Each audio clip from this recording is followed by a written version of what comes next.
very much. All right, we're going to go ahead and call the council meeting of May 12th to order. And if we could please have roll call. Councilmember Davis. Here. Councilmember Medina. Here. Councilmember Mason. Councilmember Mason.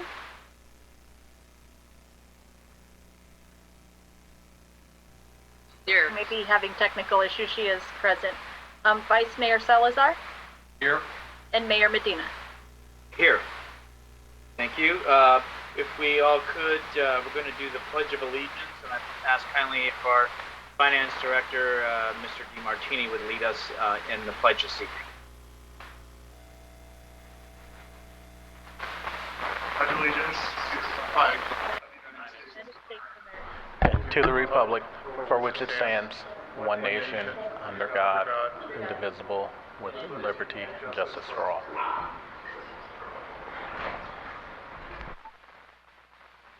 Thank you. We're going to go ahead and move on to item number 3. Public comments on items not in the agenda. Individuals be allowed 3 minutes. It is the council's policy to refer matters raised in this forum to staff for investigation and/or action where appropriate. The Brown Act prohibits the council from discussing or acting upon any matter not agendized pursuant to state law. City Clerk, do we have anyone for public comment? I see no hands raised currently. However, I'm giving them, we now have members of the public. Just one moment.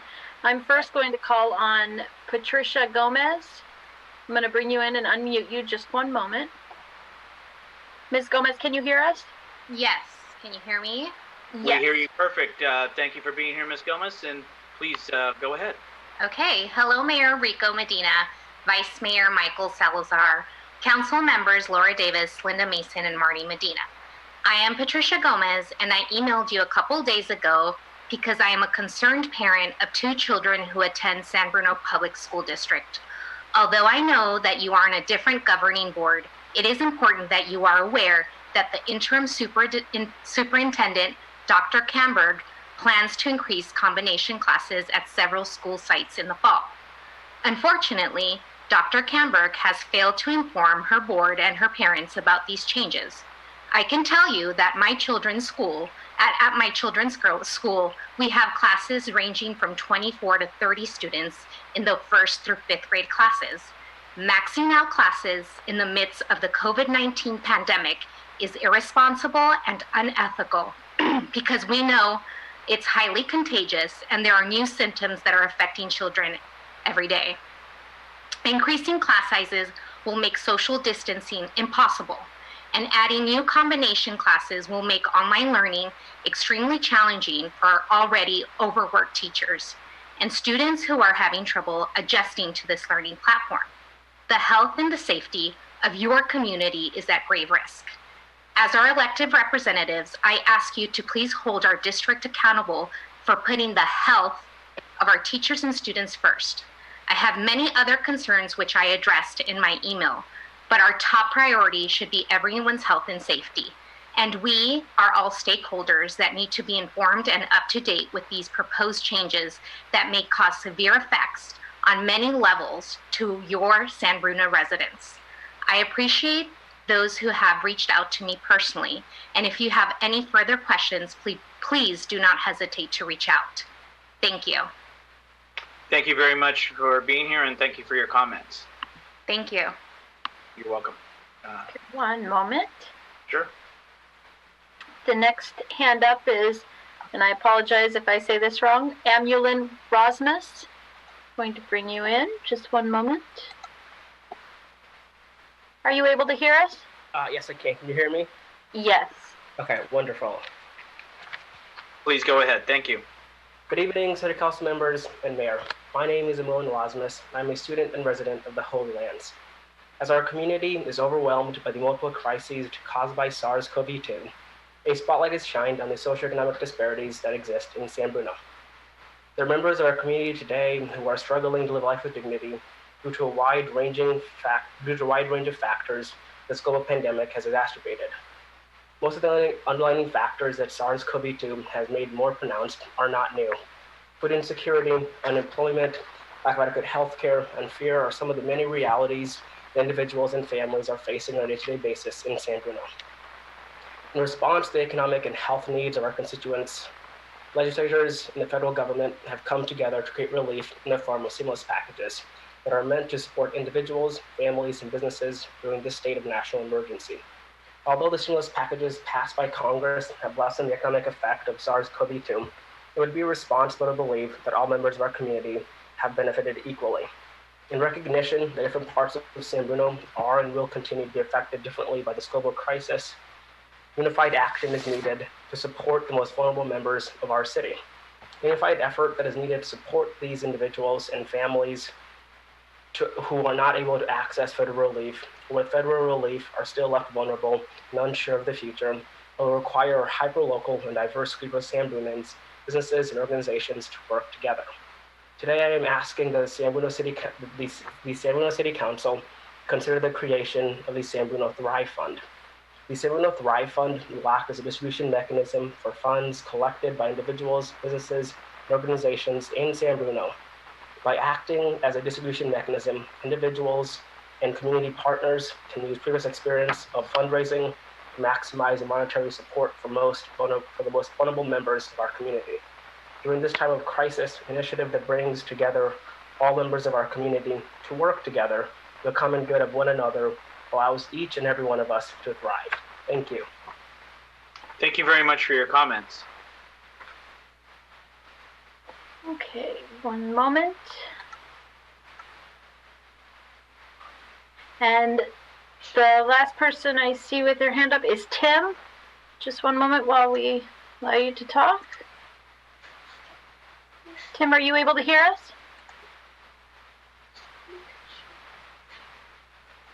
Okay, just one moment while we get his audio working.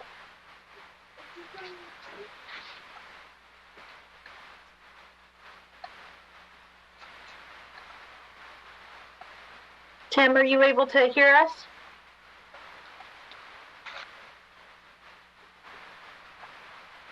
Just one moment, I'm having trouble unmuting Tim. Hi, Tim, can you hear us? Yes. Can you hear me? Okay, yes, there you are. Actually, my wife is gonna speak. It's Reina Burgos. My wife, Reina. That I'm gonna speak. And thank you so Go ahead, much. please. Good evening, and thank you so much for giving me this opportunity. I'm calling. I want to talk for have three reasons. Two is to say thank you first to Julio Moran. And I know my husband sent an email to everyone and for an outstanding service. And he was amazing. So I just want to put it on the record that he was outstanding. My next thank you is to Chief Johansson. I was walking in the neighborhood and I saw him patrolling our neighborhood. I was very happy to see him, and I didn't run into him to say thank you because I know that we have to keep social distance, but I want to thank you, put it, the public to thank him for basically patrolling and looking out for our neighborhood. My next one is about Florida Park. It'll be nice if you can actually give us an update or look into it. What is going to happen to our Florida Park, and if no park is going to be there, is any way we can actually have like a community garden or put some grass so the neighbors are able to bring their children, play ball, or suggestions. So thank you so much for this opportunity. Thank you, Reina. City Clerk, do we have any other speakers? One moment. Okay. I do see one. Stephen Seymour, just one moment.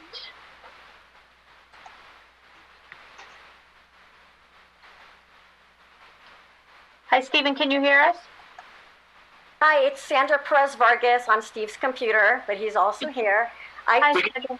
I too want to take this opportunity to thank Police Chief Johansson. I think he has gotten off on such a great start He has been so open to conversation with residents where we didn't have that type of relationship with the former chief. Anytime we had suggestions, ideas, concerns, we were completely invalidated and marked.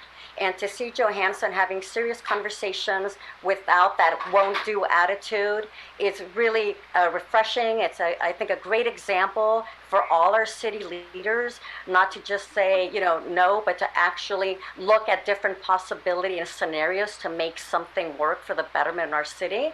And I, too, wanted to discuss Florida Park. I walk by there all the time. Still kills me that our tree was taken down for no good reason. But we've been throwing around that idea of a community garden. Minimally, I think those gates should come down. I mean, I don't see that there's a risk. Maybe you know something I don't know. But when my friend Pedro Gonzalez was mayor of South City, he made sure that all those empty lots that were all over town, minimum, were free of any weeds. Some had lawns put in, and when the weather was well and it rained, it was green, and when it wasn't, it was dry. But they were always kept clean and accessible for residents to run their dogs or just to enjoy. And that would be such a positive thing for that neighborhood, because agree or disagree on the removal of the tree, I think we can all agree that there's a better use of that space right now that can serve the community, because who knows if there's ever going to be a park there. So to just let this eyesore sit there just doesn't seem very reasonable.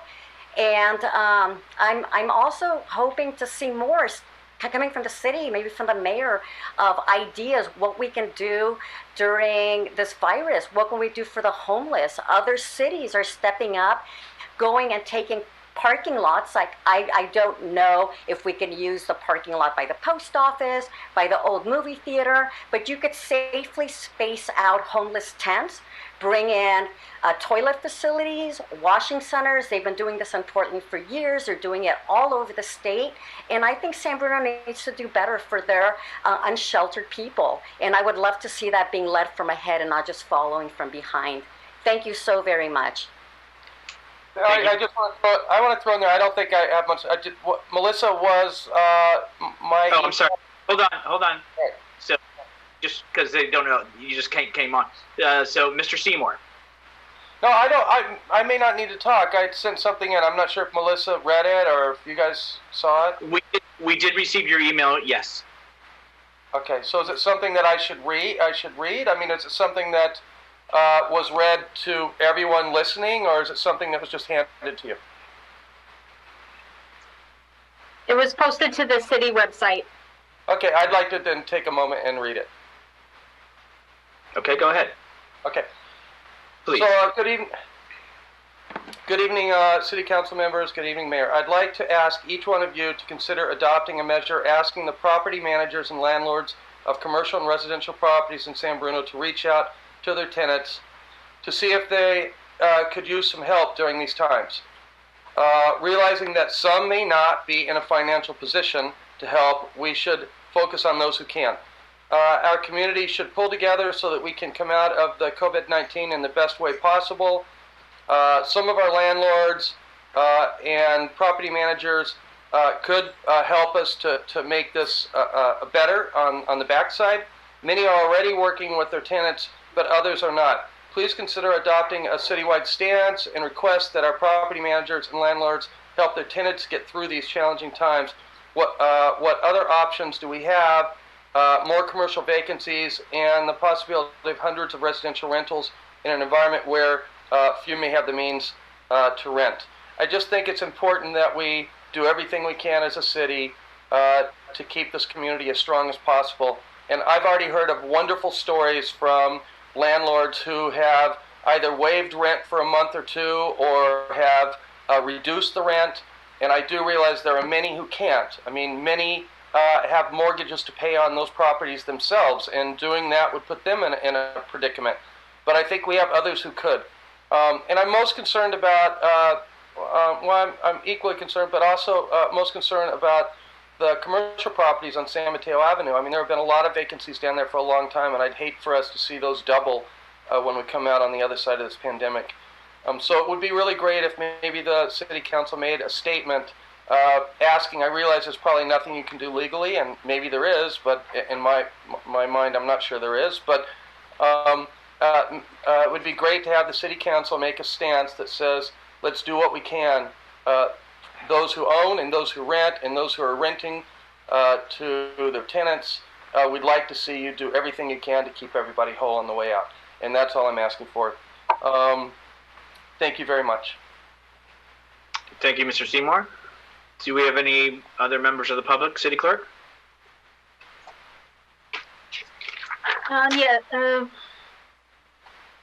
No, we do not. Okay. Thank you very much. Then we'll move on to announcements and presentations.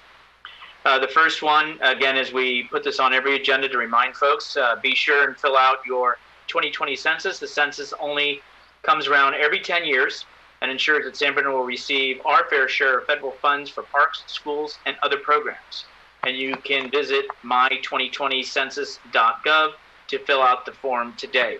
Again, San Bruno is at 68.5%, which sounds like that's not bad, but if you look at the overall counties, we're probably at the lower end.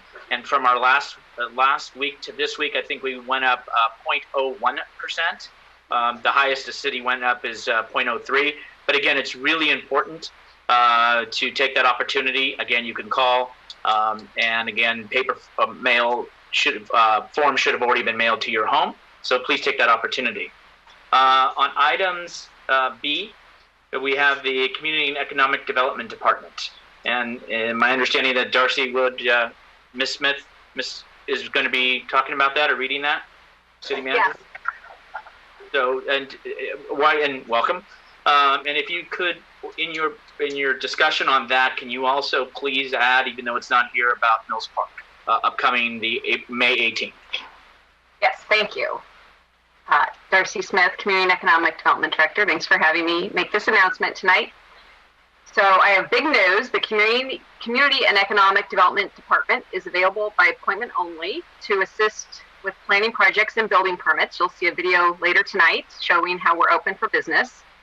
So for our customers and the public, please call 650-616-7074 to make an appointment at the counter, or 650-616-7076 to schedule a building inspection.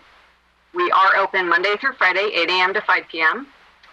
And face coverings are required for all appointments. So now we will bring up the announcement for the Mills Park Center community meeting. That has been scheduled for Monday, May 18th from 6 o'clock p.m. to 7:30 p.m. It will be using this format on Zoom, and the meeting information is available on our website. And we've also sent out a mailing notice to the neighborhood that many of you have already received.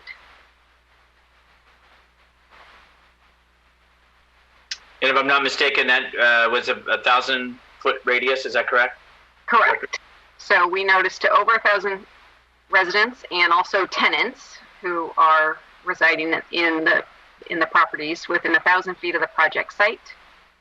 And that we've also provided a lot of information on our website. So we encourage everyone to join the community meeting and also gain more information on our website. Thank you very much. Let's go on to item C. The San Francisco Public Utilities Commission construction work continues on one of their water transmission pipelines, which is located in our city. This essential work requires a temporary closure of Crystal Springs Road between Cunningham Way and Crestmore Drive on weekdays between 7 a.m. and 5 p.m. The closure is expected to last through approximately May 29th of this year.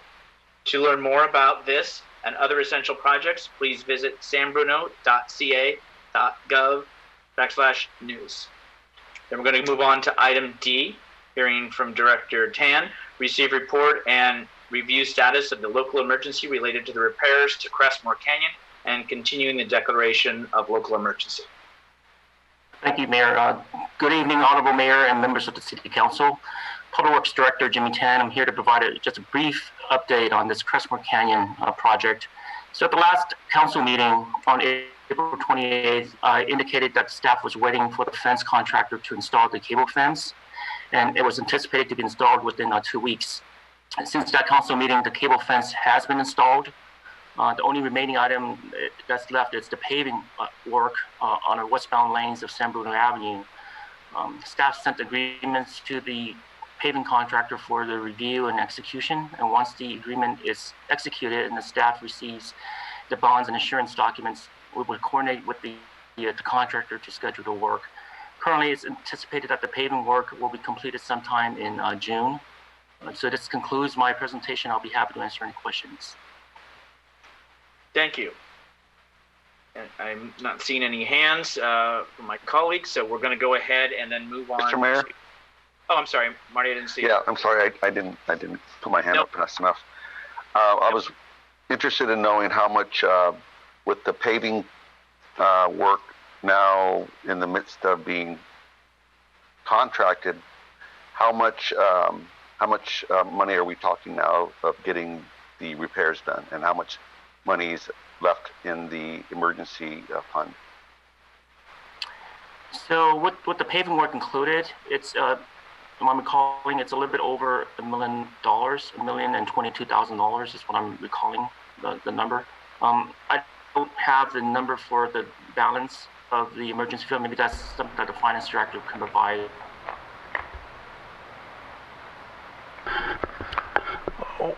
Hi, Javon Grogan, city manager. We began the year with approximately $3 million. Jimmy, are you done with your answer? Yes, and I don't have the answer to the second for the balance of the emergency fund. I don't have that. I can provide that. You just kind of faded out a little bit. That was the only reason. Kind of froze a little. Sorry. Oh, sorry. City manager, do you have something or? Yes. So we begun the year with a. You have an echo. Yeah. Go ahead. Let's try this now. If anybody at the senior center has their laptops open, please mute your channel. That's probably what's happening. All right. Let's try this now. Nope. We're still having the feedback. No, I'm not on. I'm not on.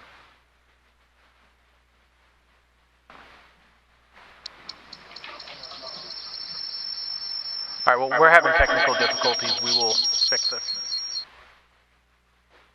Technical difficulties. They will be up in a minute. I thought we tested this. I thought we tested it. What's going on?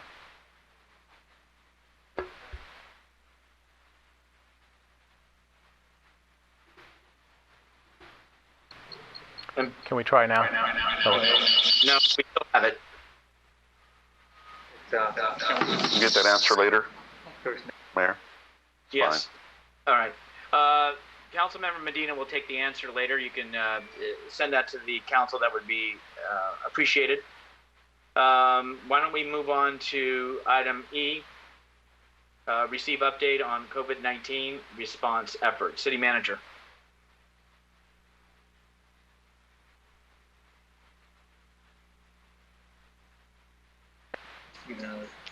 Anybody have a good joke? City manager? Perfect. Okay, no echo. We're still, so somebody's got their mic on, but we're still having feedback. No. It might also be if someone has their phone, one of their phones connected to the Zoom meeting. Your phone. How about now? No, it's still the same situation. Okay. Let's take a pause while we figure this out. What we could do is we could also begin the consent calendar if we wanted, just to get council, so we can move the meeting along while you work on the technical difficulty. And if there's something that we need to hold up for under consent, then we can certainly go back. So let's move on to consent and see if there are any items from the consent calendar that council members wish to have a separate vote on.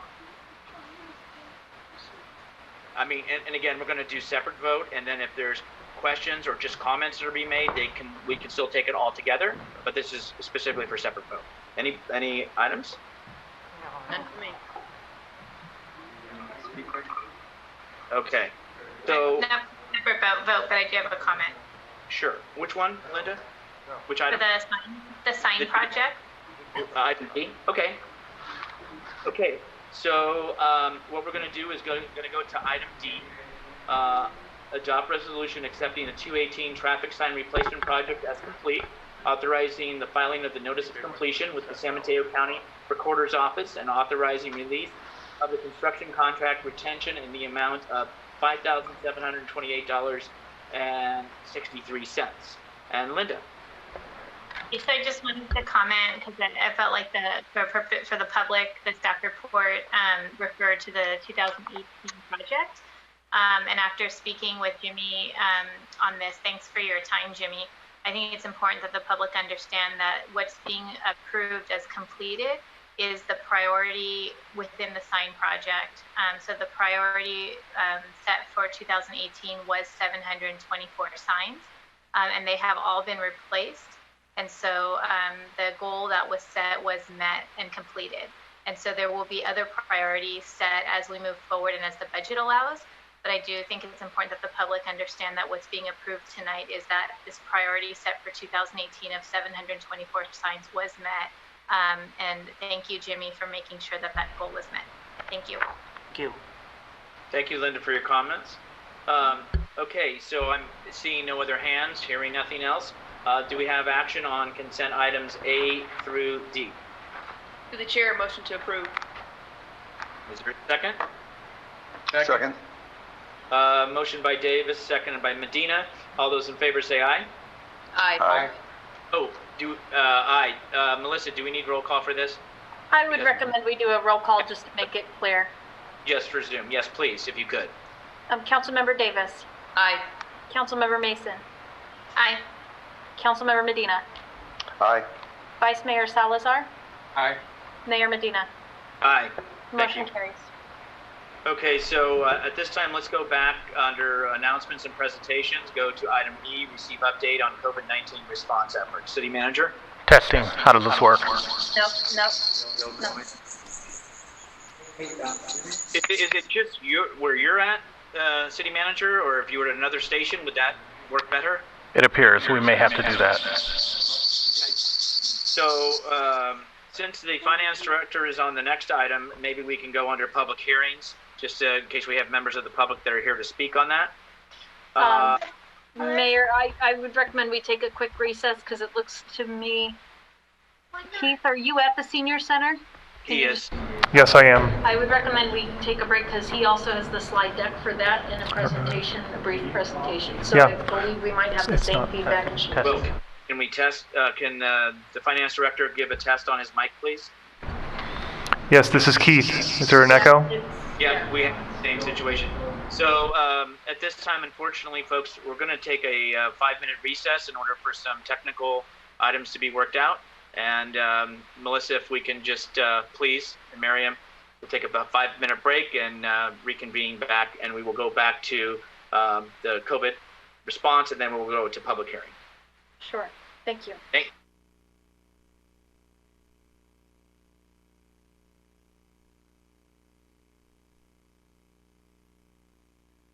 Mute the other one, so.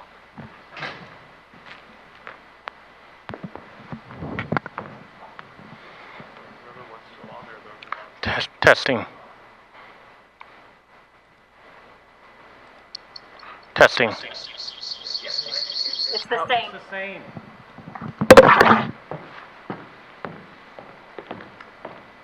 Can you hear me, Melissa? Yes. Okay.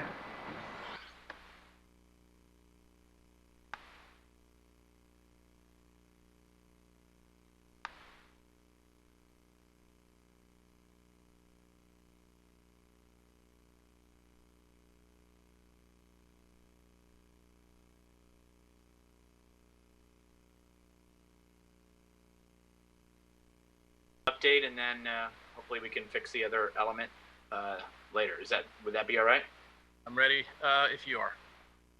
Okay, Melissa, can you ask Miriam if we can begin again, please? Thank you. Yes, I will ask her. And she says go. Okay, we're reconvened for the meeting. Thank everybody for their patience on the May 12th, 2020. We're going to go under announcements and presentations. Item E, receive update on COVID-19 response efforts. City Manager. Good afternoon, Mayor, Council, members of the public. I do apologize for the technical difficulties. Why don't I run through our COVID-19 update? As with everything with COVID-19, it sucks. Let's provide an update. Our agenda will first begin with some general stats like we always have. The good news is that we now know the information in San Bruno. We'll talk about the shelter in place order. We will talk about resources, and then we will try to play one of our recent PSAs. So as of today, or as of yesterday, the number of cases was just under 15,000 in San Mateo County, with 65 deaths. We provided this portrait of the dashboard before. The web address is at the bottom of the screen. It is the San Mateo County Health Department's website dedicated to coronavirus. It is a wealth of information. We won't go through this in detail today. However, we did want to provide this snapshot. Important point is right in the center of the screen where it says new cases by day. The number of new cases by day in May continues to go down, and we are nowhere near where we were in the middle of April when we had almost 80 cases in one day. And so the bell curve continues to look like we are at the apex and going down on a number of new cases by day. There has been one major change in the deaths by age. The public will remember every time we have displayed this before, there have been no deaths in our county of anyone younger than 50. That is now no longer true. There was a death of someone aged 30 to 39. So we know that we cannot just say it is our individuals in our community over 50. Now, early on, the county did not release data by city. And now they are beginning to release data, first by zip code and now by city.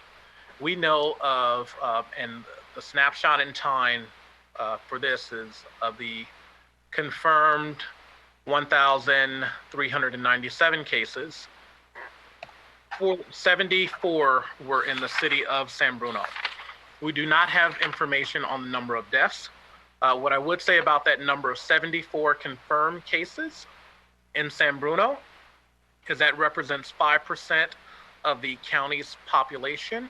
Our population is 6% of the county's population. So it's roughly equivalent if we sort of want to judge our size as opposed to the other cities in the county.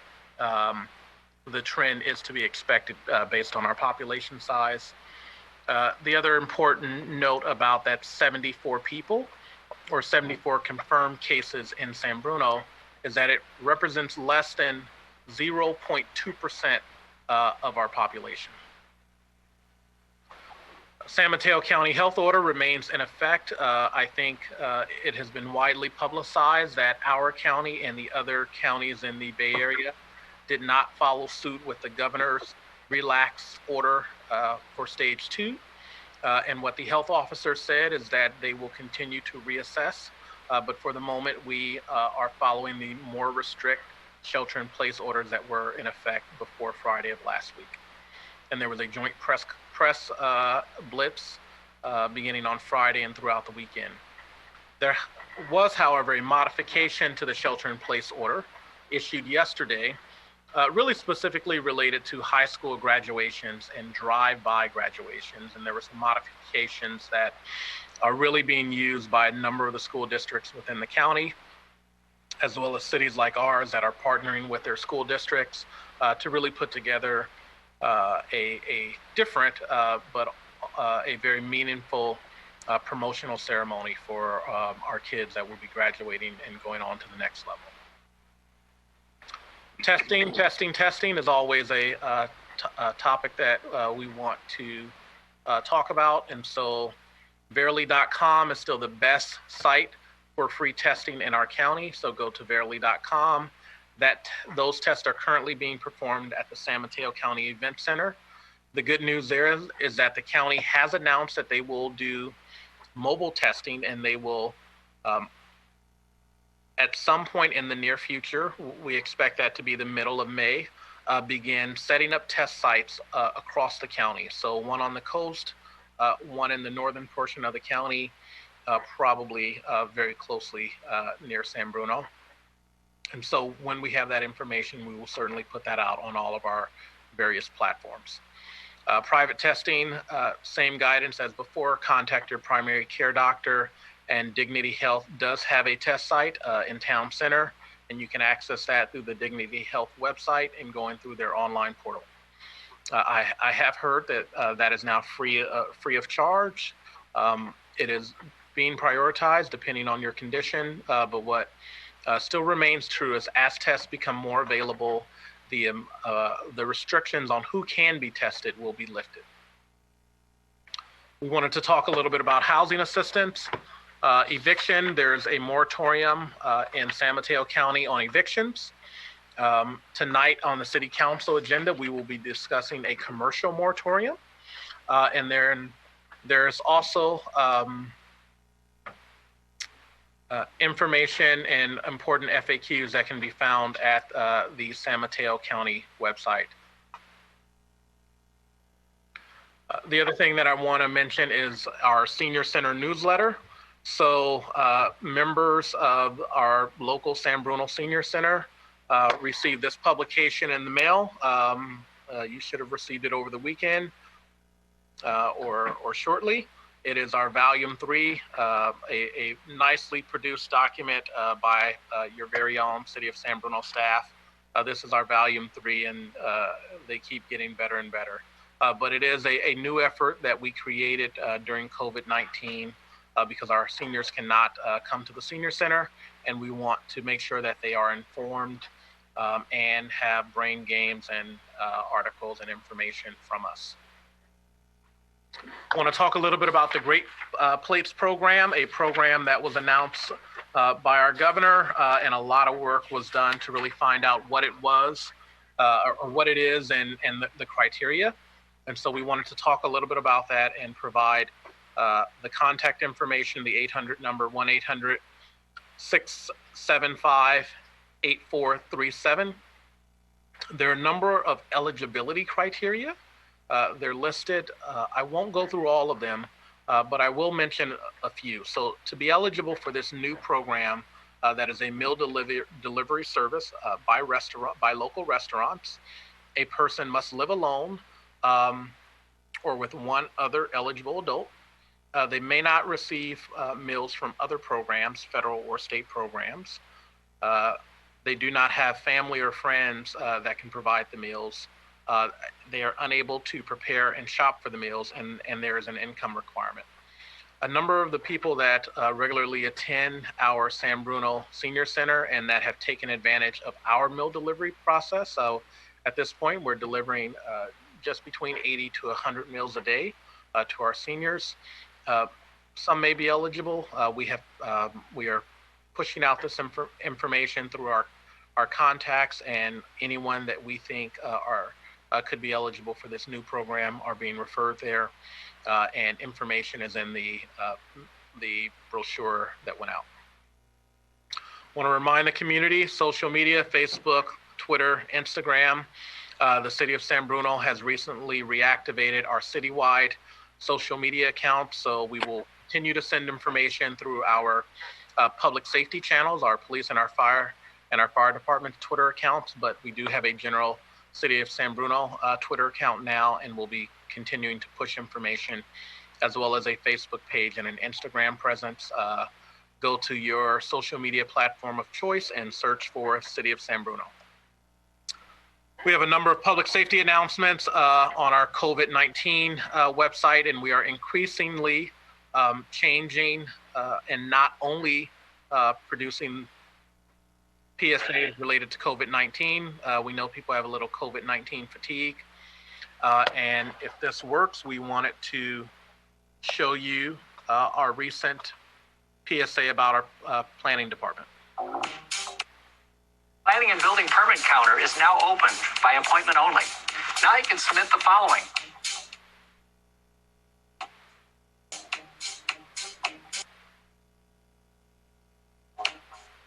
Call us for an appointment at 650-616-7074. When you are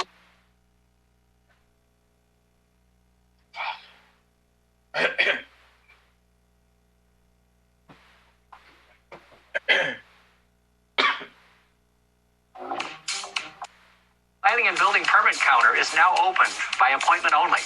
Now you can submit the following.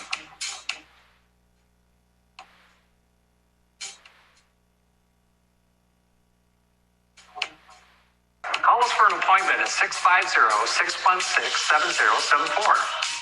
When you arrive for your appointment, please come to the North Doors of City Hall next to the City Library. Please give us a call and we will let you in. Remember, face masks are required. Thank you. Stay safe.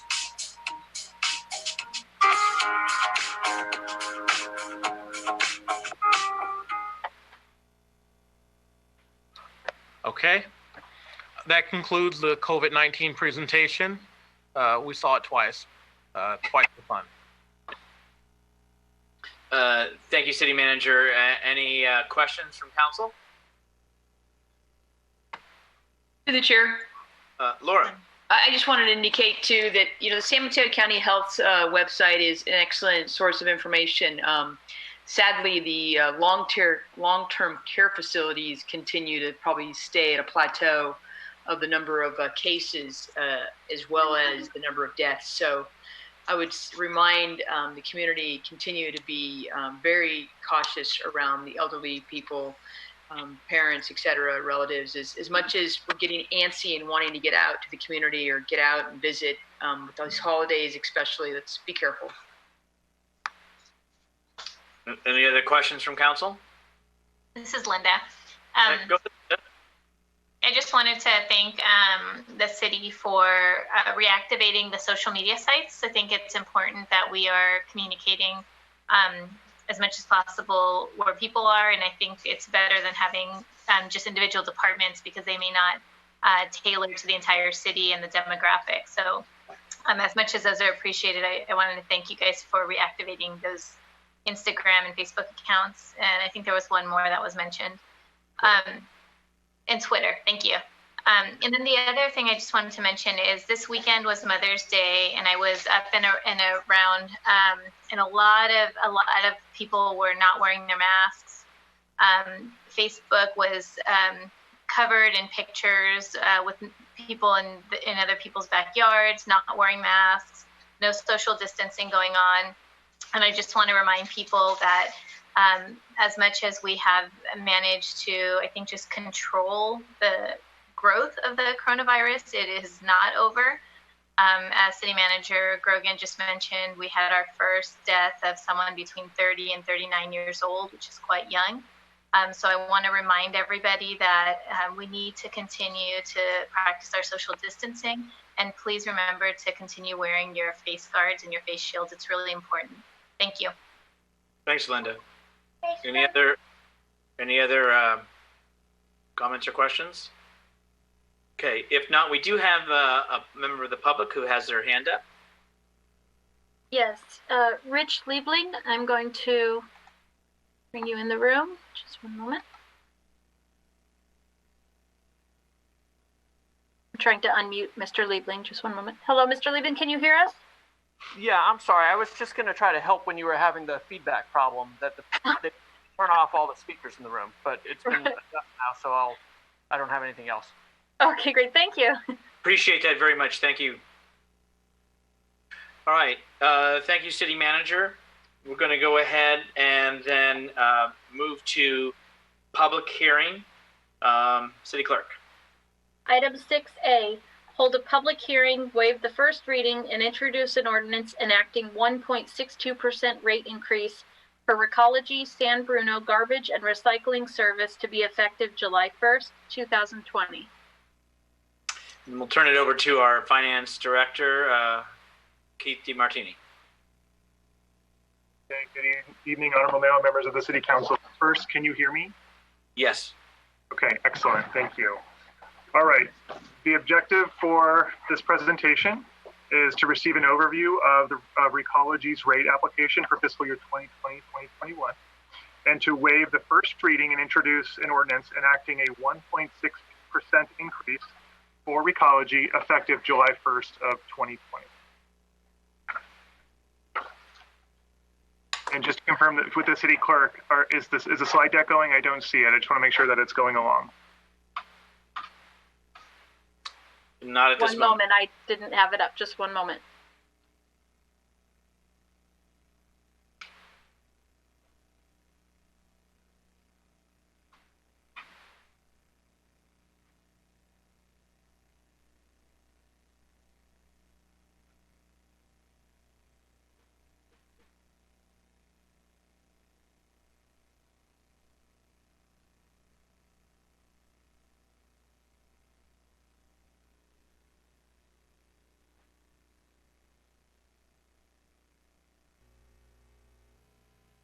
Okay, Keith.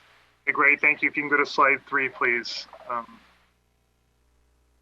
We'll move on to the agenda for the presentation on slide 3. First, talk about the rate adjustment for fiscal year 2021. We will talk about the specific rate changes for residential and commercial toter sizes. I will also provide an overview of the protest period that has recently been concluded and a timeline to implement the new rates. We'll also talk about the public notice that was sent out via mail to all residential and commercial garbage customers. Talk about the timeline and the request to the city council. And then Kirsten Pinocchi from Recology San Bruno will provide a brief overview presentation as well to conclude this presentation. So moving on to the next slide, the proposed rate adjustment for fiscal year 2021 will be a rate increase of 1.62% across all of the toter sizes. The new rate will take effect on July 1st. And as presented about a month and a half ago to City Council for the initial presentation, the rates for the sort of robust rate application review year is primarily based on a consumer price index inflationary assumption, which has the rates only going up by 1.6%, not a very significant increase year over year. So on to the next slide. This table here shows what the current rates are for the 4 most popular residential toter sizes, and then comparing that to what the proposed rate will be for each of those 4 sizes as well, and what the dollar amount increase will be. So a majority of residential customers in San Bruno have a 32-gallon toter currently. They're paying $31.42 per month. That rate is going up by just over 51 cents to $31.93. You can also see for our commercial customers what their rate increases are projected to be as well for the various sizes available to the commercial customers.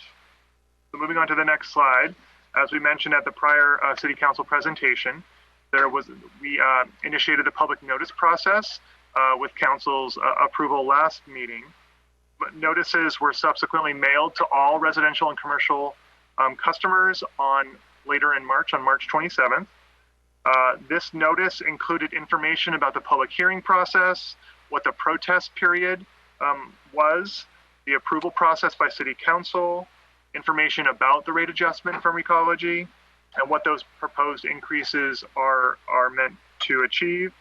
And also it allowed customers to submit a protest if they wanted to protest the rate increase.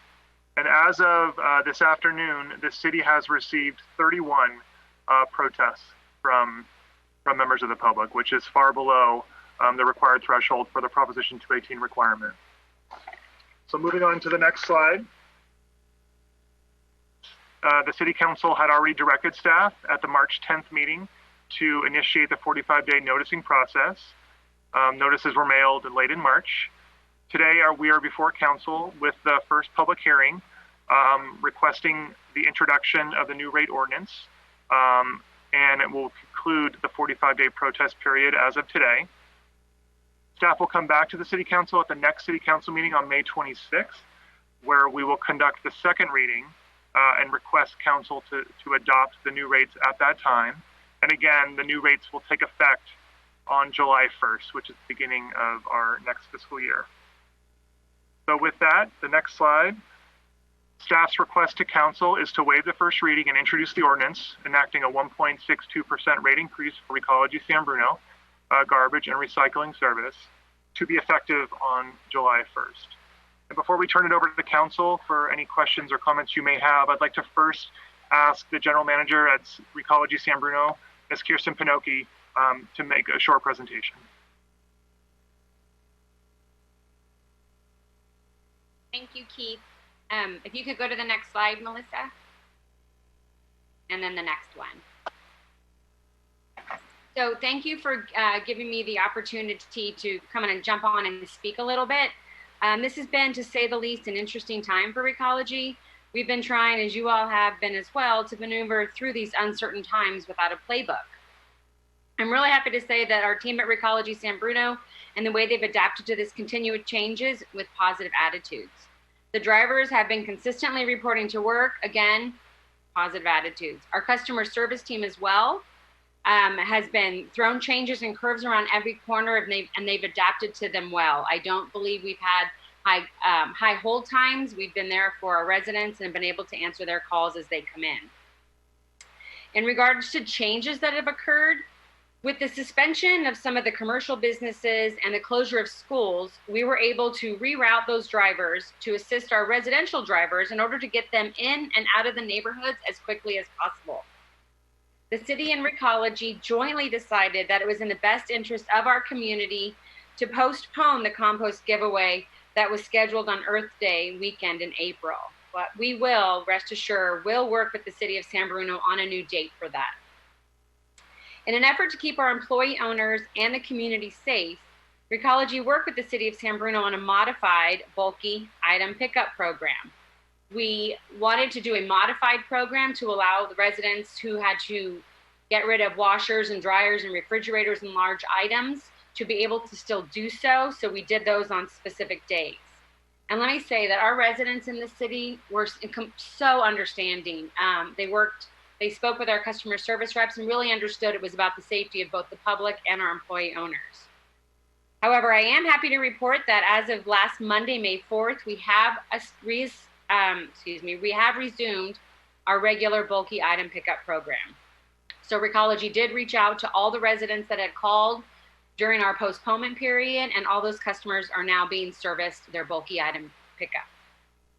Our household hazardous waste drop-off was also temporarily closed to the public for safety, and that too has now been reopened. We do require the public and our employee owners to don appropriate PPE when bringing household hazardous waste to the transfer station for proper disposal. So those are the changes and the things that have been going on at Recology San Bruno during this time. Thank you.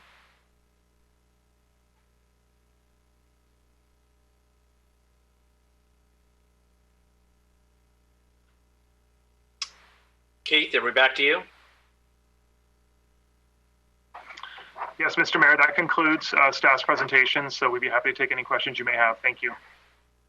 Okay, thank you very much to both. This is a public hearing, so we're going to go ahead, and I'd like to see if we have members of the public that would like to address this topic. Yes, we do have some hands raised. Okay, why don't we go ahead and hear from those folks first, please. Okay, we'll start with Tim. Just one moment, I'm bringing you into the room.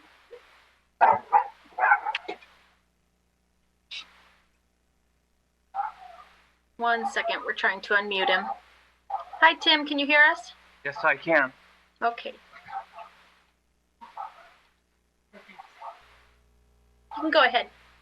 So, on this topic, I would like to mention that I'm protesting against the Recology increase. I believe it's not a good time considering the pandemic that's going on now.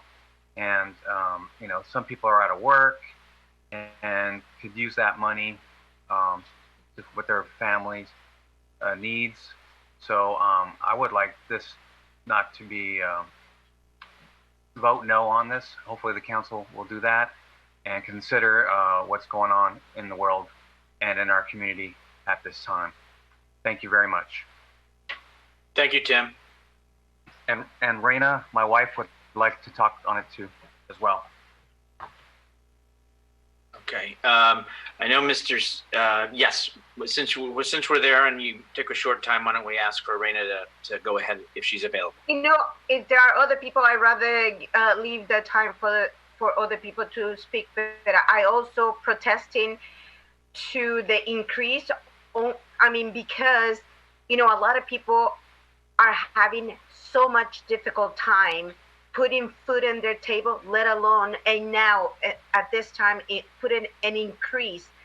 Yet, how to stay afloat in San Bruno, I think it is not appropriate. So I protest, and hopefully, City Council will take that will make that decision, because it's not the right time to bring this issue or the increase at this time. Thank you. Thank you, Raina. Okay, one moment. Okay, the next person is Stephen Seymour. Just one moment, Stephen or Sandra. I'm not sure. I'm bringing you in now. Hi, Stephen or Sandra. Can you hear me? It's Sandra Perez Vargas. Go ahead. Good presentation, Kirsten. I want to preface my comments by saying that I love Recology. I think they're an amazing company. I have friends who currently work there, have worked and retired from there. It's one big family, and they provide an amazing service for our city. That being said, although you are asking for a very, very reasonable rate increase, even minuscule, I would say, I just think the optics of it might be bad for your company, because when other companies are giving, breaks like not turning off the lights or other breaks, and with so many people really on the edge, I don't think it's the amount you're asking and that it's not a valid request. I just think it's the timing, because it could be just the last straw emotionally for someone. So I would just ask that you consider that, maybe postpone by 6 months if that seems reasonable to you. Whatever you think is very reasonable, but I just really, really think it's worth considering, because I think you should hold on to that reputation as a wonderful company to work for and to be served by. Thank you. Thanks, Sandra. Do we have any other speakers, City Clerk? Yes, we have one more. Just one moment. Amulin Rosmus, just one moment. I'm bringing you into the room now. Can you hear me? Can you hear us? Oh, yes, I can hear you. Can you hear me? Yes.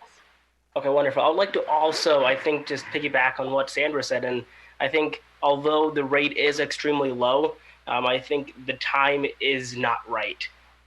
Although those rates are low, as you all mentioned, and she did as well, I think postponement is the best for all of us. And because that increase seems so low, it seems as if the company is not going to go into bankruptcy because it doesn't get that low increase. And so I think postponing it is the best way to deal with that low increase. And when we all as a community are starting to work and have a more regular income stream, we can, I think, better support Recology and also support one another. Thank you.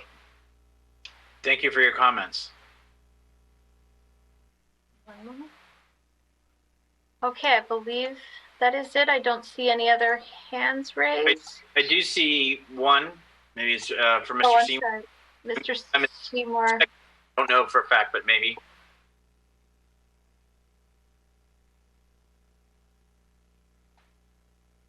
One moment. Sorry, it wasn't me. I'm not sure, but I have nothing to say. Sorry. Okay, no problem. Thank you. Just wanted to make sure. Thank you. All right, I'm seeing no other hands up at this time. So this is a public hearing, and so therefore, if there are no other members from the public, and City Clerk can take one last check, I'm going to ask for a motion and second to go ahead and close the public hearing. So moved. There are no hands raised, by the way. Thank you. Motion made. Is there a second?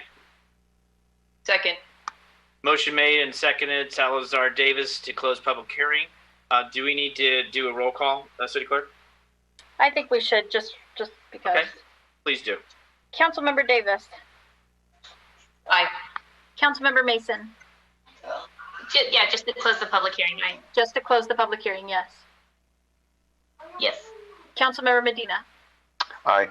Vice Mayor Salazar. Aye. Mayor Medina. Aye. Motion carries.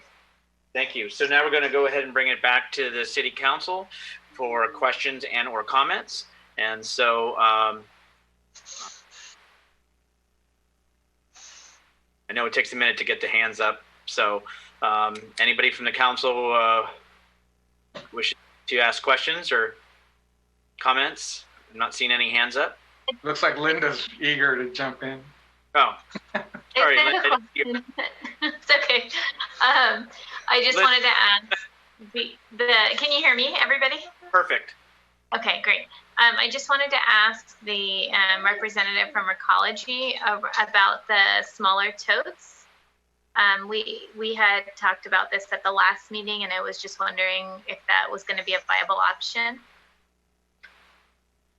Hi. Okay, so we did look into, I believe you were requesting information about the 16-gallon cart. So I did report back to city staff and let them know that, in essence, going down to a 16-gallon cart, Councilmember Mason, could actually increase the rate for a resident, and I'll explain why. The 20-gallon that our customers have now is an actual insert. That insert comes at a cost of $23. There is no insert to make a cart of 16, so we would essentially have to go to a different cart, which is $50. There's also the increased risk of contamination. As we already have seen with some customers with the 20-gallon cart, the contamination has increased because because they don't have enough room in their 20-gallon, they're then putting the extra garbage into their recycling carts and then contaminating their recycling. The other piece of that puzzle is that the cost of organic processing and the cost of, now you know that recycling is actually, there's a cost of processing the recycling. Those costs are continually going up. So in order for someone to migrate to the 16-gallon, they would have, if there was one, they would have to actually pull things out of their current cart and put it into the organics cart and the recycling cart in order to be able to utilize a 16. So those costs are continually going up. So quite honestly, I don't see that there would be a cost savings in moving to a cart that is only 4 gallons in difference. It might actually cost more. So the $50, thank you for that. The $50 would be whose cost? It would be a cost on Recology because we buy the carts, but then it would ultimately come back to the ratepayers during a detailed rate year because there's increased costs that Recology would incur. Okay, and so do you have an estimate of what that would cost a resident who would choose to go down to the 16-gallon? No, but I could probably tell you that I think that, well, no, I couldn't give you a cost estimate because that would be, we'd have to do a, like a pro forma like we do when we did the organics. So. Okay, I looked at what it costs in other cities and it is cheaper than what we have here. And I don't think that's enough for my household, but maybe for some seniors on fixed income or, singles, or maybe people just that don't have as much garbage. If I'm basing it on the numbers I'm seeing in other cities, it would be a cost difference of about, I think it was $5 to $7. So if we could get that cost, that would be helpful, but before we approve, or actually just review the Recology contract, that would be great. Okay. You just went on mute. Yes, I will. Yes, I will. We'll take a look at. I'll work with the city manager and finance director on getting that information for you. To general manager, when you say the 16-gallon insert, are you talking about a new garbage can or just a different insert? If it was the 16-gallon, it would have to be a completely new cart. Meaning, or as we may call it, garbage can, but I know it's or trash receptacle. Okay, so then that's where the $50 comes because you would need new receptacles. Correct. Okay. So it's not just, you can't just put the insert, you've got to have a new can. Okay, and are the trucks equipped for that?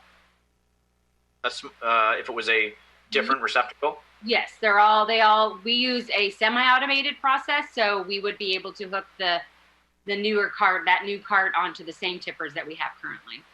Thank you. And I'm sorry, Linda, I jumped in. I apologize. No, you're fine. And then I sent a number of questions in to the city, but I just sent them this morning without the expectation that they'd be answered by now. So hopefully we'll get those answered by the time it comes back to us. So that's it for me. Thank you. Thank you. Anybody else from the city council? Marty. Okay. I know this is tiring for a number of our residents that each year we're coming back, and by the contract that we have with Recology, this is the process. We especially now, these increases are very modest, yet they still do add up. So my question is, if we postpone this increase, and in the detailed year, Recology would be able to make up the difference, our rate increase will be much higher in the following year. I just wanted to pass that on to Kirsten and find out if they have thought of postponing this increase. Kirsten? Yes, so I did speak with, our controller prior to this, because that is a common question that I would expect. His answers to that were obviously delaying the rate increase would result in a larger increase in the future. So understand that. There's a piece of that this rate increase is part of the franchise agreement, and delaying an increase would be outside the language of the franchise agreement and would require negotiation of the new terms. So it's not as simple as saying, sure, we'll delay for you. There is some other factors involved. Again, we will work with residents who are currently still in the 32 gallon and can definitely work with them to see if they can qualify and can utilize the 20 in order to take some of this pressure off of our residents as we do every rate increase. So I would encourage residents to definitely give our office a call to see if that's something we can do for them.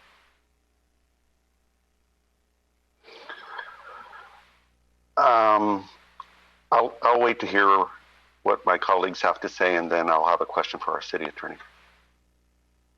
Okay. To the chair. Laura.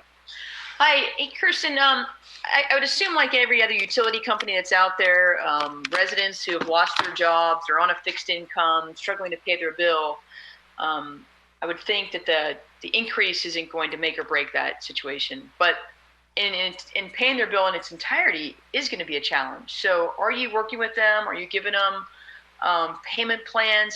What's the process that you offer at Recology? Councilmember Davis, our billing is done through the city of San Bruno, so the finance department would definitely have to answer to that and how they're creating payment plans for the customers. I forgot I pay automatically. I don't even pay attention anymore to my bill. But I guess through the city it would be the same thing, right? So a resident can call in to the city, and it's a garbage bill that we pay bi-monthly, right? Now that I'm thinking about it, we pay every 2 months.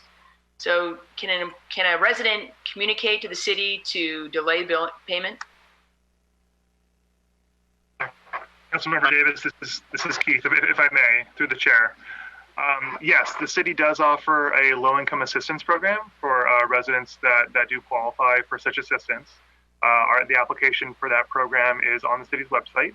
Anybody can download it, email it with supporting documentation to justify the request to our office. We will review it as expeditiously as possible and set up people with low-income assistance for the utility bills. We also offer payment plans for a variety of different circumstances for folks that may need to spread out their payment over a series of a couple of months. That truly is an exception if people are really having a hard time to make their payment. But I have staff working with clients, with customers on a daily basis, really working with them to make sure that they stay in compliance with their utility bill. Thank you.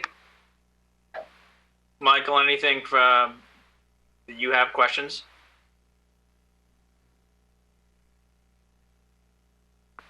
I'm going to say providing. Go ahead. Sorry. Can you hear me? Yes. Okay. So yeah, I had the same question that Laura did about what we can do in terms of providing some relief. I know that we're committed to not turning off utilities for customers who are late on payments and whatnot. I'm assuming that carries over to this. The only other question I'm really curious about what's going to happen next year, seeing what's happening with the economy and anticipating that CPI could even potentially go negative. I don't think it's gone negative in any time recent, but does that mean there'll be a cut in rates if it's only based on CPI?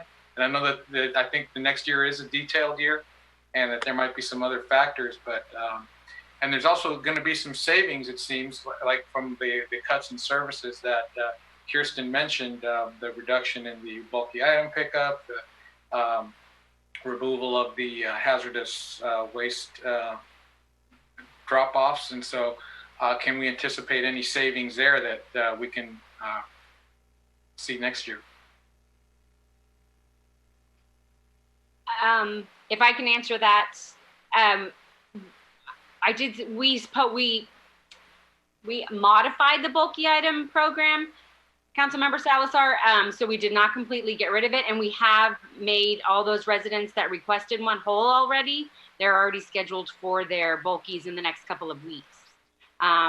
So we didn't eliminate any programs. We did the best we could to postpone them, and they have been all made whole. So, and next year is a CPI year as well. We have a detailed rate year every third year, and last year was our detailed rate year. So next year we will see a CPI year. So it will be interesting to see what that looks like. All right, that's it for me. Thank you. For myself, and I know Marty, we'll go back to you so you can ask the attorney.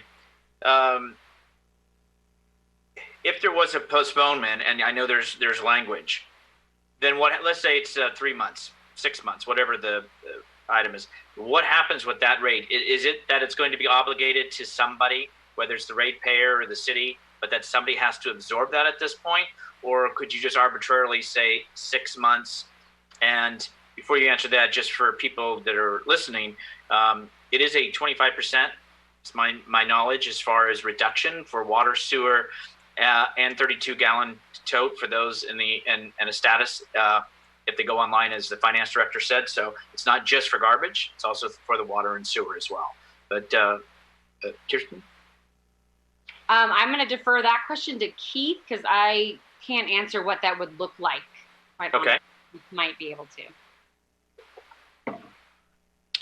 Through the chair, Mr. Mayor. Yeah, I guess it really does depend on what would be discussed in a negotiation. The city has not entertained a postponement of a rate increase in prior years with this franchise agreement, and so it would really be up to what is negotiated between the city and Recology San Bruno.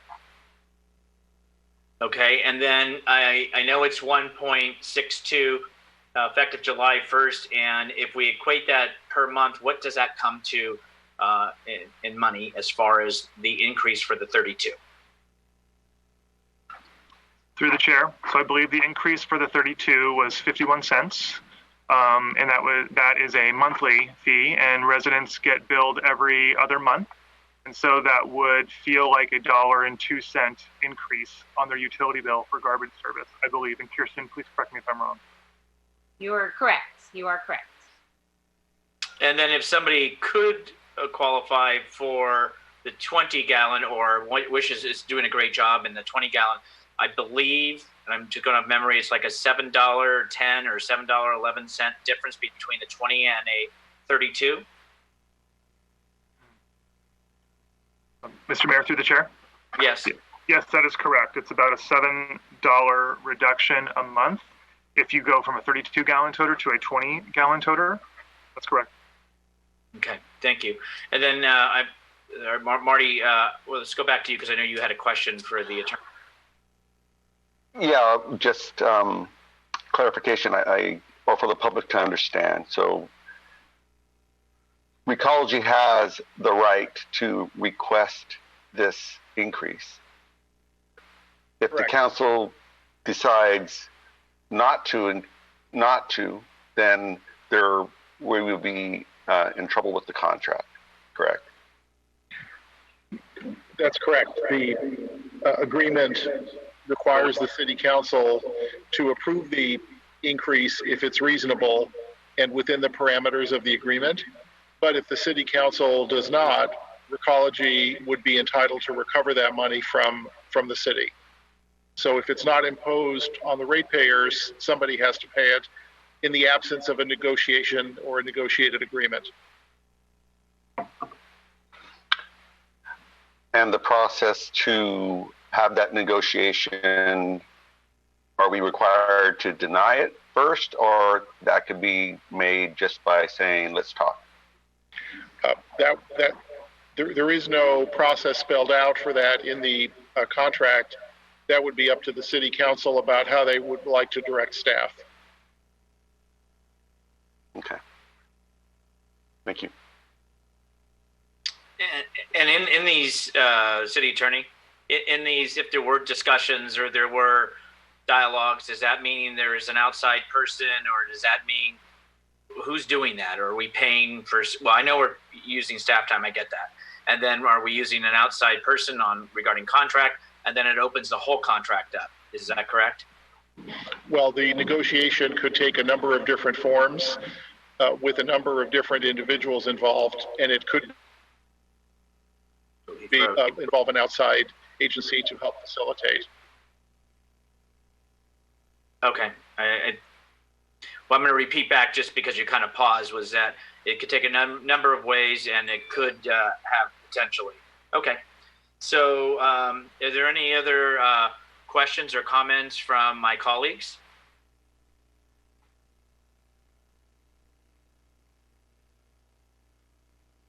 Okay. I'm not seeing any. This is a waive the first reading, and then there's the introduction of the ordinance. So is there any action on this item from council? Council? Most of you are muted. Sorry, I will unmute myself. So you're asking for a motion to approve? To waive the first reading? Yes. So moved. Is there a second to waive the first reading? Okay. I think for Rico, if I may, can you explain that like we did last time to people who are watching for the public? Or Mark, would you mind explaining what that means for the public? As far as the waiving of the first reading? Yes, please. I can do that. I think that Mark is working with IT right now on the feedback issue. A waiving of the first reading is the first step to introduce an ordinance. It just means that you do not have to read the ordinance out in its entirety. It's allowing the council to make a motion on the ordinance without reading out the entire ordinance as it was written. But for clarification, it does not make the final approval or denial of the ordinance. Correct. Is that what you want? Okay. I think I kind of figured it out, but I just wanted to make sure we hit it all. So again, there was I had from Davis a motion to waive the first reading. Is there a second? Is there a second? So what happens if there's not, then we will be reading the entire ordinance. Or we'll be reading the entire ordinance. So in order to spare the audience from having to listen to the entire ordinance, I will second that motion. Okay, so we have a motion and seconded to waive the first reading. Melissa, if you could take roll. Yes, and I do want to clarify, this is not to adopt this ordinance. I just want to clarify that for anybody listening. Councilmember Davis. Mr. Mayor? Aye. Oh, hold on. Yes, Marty. I just wanted to see if excuse my inexperience because I haven't had to try to do this before, but could I introduce a separate, can I make a separate motion or ask our council member Davis to amend her motion? Mr. Mayor, if I may. City Attorney. I'm sorry, we were having some additional technical difficulties and I didn't hear what led up to this. So I apologize. We can hear you perfectly. Marty, why don't you read? Oh, I'm sorry. So we were on the first reading and it was explained what that means. So it doesn't have to be read in its entirety. It does not say that you're approving or denying the ordinance. Davis and Salazar motion and seconded. Councilmember Medina is asking, can he make an amendment to this? Did I hit that right, Marty? Yeah, I wanted to ask to continue the discussion and bring up something a little different. City Attorney Zaffarano, he wants to amend the motion to waive the first reading only, not to introduce the ordinance, just to clarify. Right. So normally, I'm not even sure under Robert's Rules of Order whether you can amend a motion to waive the first reading. What is it that you want to amend about that motion? So I just so we all understand, currently we are just waiving the first reading, and what I would want to add in there is to ask staff to talk to Ecology about what it would take to delay the increase. So, Councilmember Medina, that would be an appropriate amendment to request after there's a motion or in a motion to introduce the ordinance. Because remember, the introduction of the ordinance would occur at this meeting and the adoption would occur at a subsequent meeting. So the waiving the first reading is merely a procedural motion to not have to read the entire ordinance off before it's introduced. Okay. So I would recommend deferring that until after the motion to waive the first reading is voted on. Thank you for that clarification. I learned something today. Okay, so we're back to the motion and second on waiving the first reading. And Melissa, can you call roll? Yes, Councilmember Davis. Aye. Councilmember Mason. Aye. Councilmember Medina. Aye.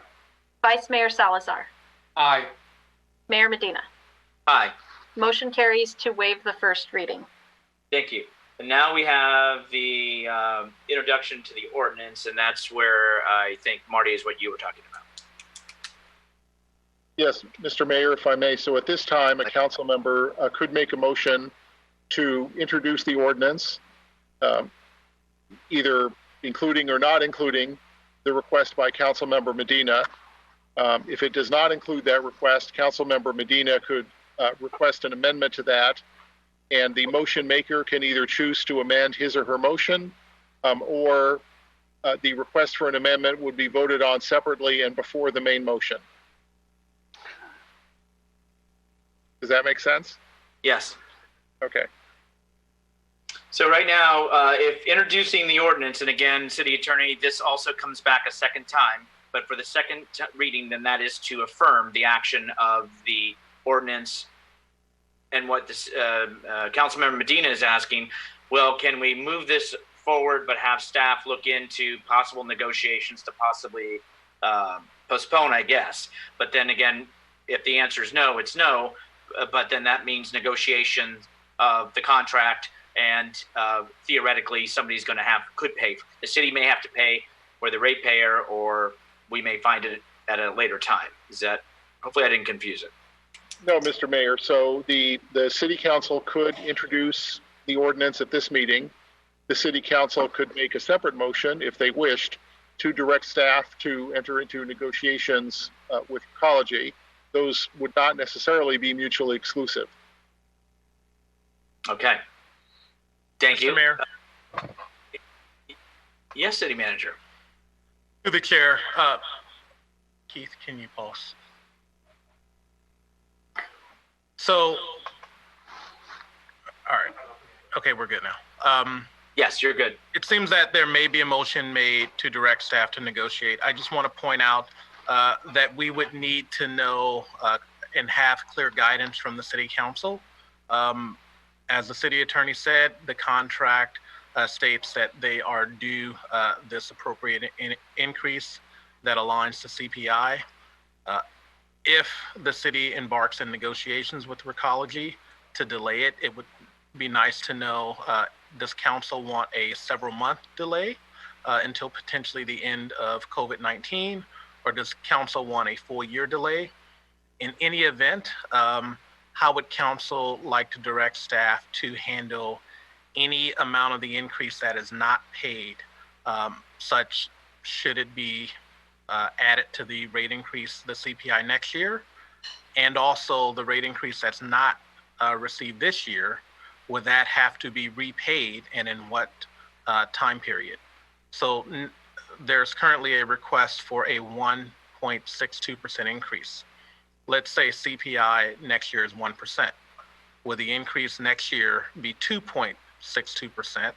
And then how would the increase for the 1.62% that was not collected this year be handled? Would that be added on to year two, so members would pay the 1.6 this year, CPI plus the back? I think all of those are important. The other thing that I want to say, and I know rate increases are a challenge for everyone. As costs increase, having small rate increases is oftentimes preferable than large rate increases. And so what's before you is a rate increase at the 96 gallon toter of just under $1.5 a month, or $1.50 a month, but the average customer has a 32 gallon toter, and that is a 51-cent increase per month. Thank you. Okay, so first of all, we can either try to introduce the ordinance, or Marty, you heard the city manager. So are you prepared for, because we would, as the manager said, we would need all those parameters. But I'm going to turn to the rest of my colleagues as far as they want to move forward on the introduction of the ordinance, and then take up a separate motion and see if that's considered. So up to my colleagues. Through the chair. Michael. Mike, I am definitely sensitive to the plight that a lot of our residents are in, and I understand how the optics on this is pretty bad, that we would push through a rate increase during the pandemic while so many people are out of work. But of all of the increases that are going to come across our desks, and all of the expenses that we're going to incur, this is probably going to be the most modest of all of them. And given the late hour of this negotiation, and being the lack of control we really have over the mechanism, being that there's a third party involved here, so this is not just us deferring a collection on revenue that's due us. There's also that payment that needs to happen out to a private entity. And so, as the city manager pointed out, there are a number of parameters that would have to be decided.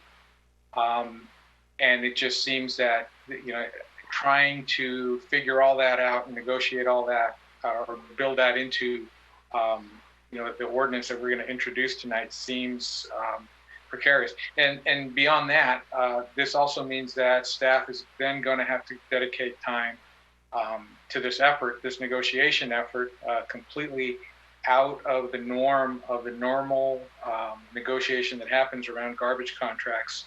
And during a time when resources are already stretched, I just don't see that being a good course for us to take. So I'm going to recommend that we move forward on the ordinance the way it's currently structured, and with the understanding that it does have an impact on people, but we do have to move forward on this action. So, Mr. Mayor, Yes, please, Marty. I think our city manager is right. I think Michael has a good point. With the long-standing relationship that we have with Recology, that they are a valued service provider, no doubt. The intent is to ask for a delay at this time of unprecedented time, and it is minor. It is $6 a year for the 32 gallon toter. Correct. So that's not going to kill anybody. The company, if they could just say, yeah, you know what, let's not make it a big blown negotiation, because it isn't. I would think that, okay, tell you what, starting in the year, you'll get your rate increase, and you could go ahead and add it on at that time, and they can make it up the amount of money they missed out on for next year. That's all I'm thinking of, just being sensitive to it. It is so minor, and it's almost like, I see Michael's point. I get it. Like, it's $6 in a year. But because it's so small, then it's like, well, then go ahead and delay it. It's not going to break the company. Everybody's going to get whole at some point. And if it can't be figured out in an hour, then okay, we know it can't be figured out. I'm not asking for a huge negotiation, and I'm just hoping that it could be something that could be accommodated.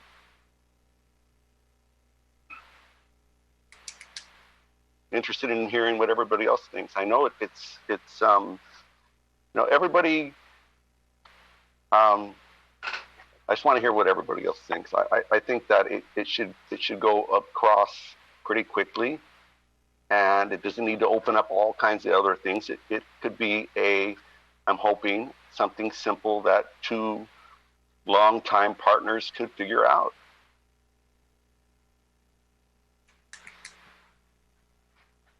Any comments from the other colleagues? Any comments from manager or attorney or on this, or the finance? Okay, somebody unclicked. Linda? Linda, did you want to talk? Yeah. Yeah. You're on.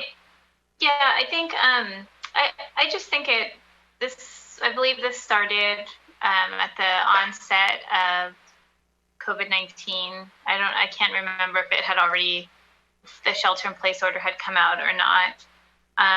But as I stated before, I think I have some concerns around just the fact that this contract has been around for so long, that that's something that Recology is, we're not going to resolve that today.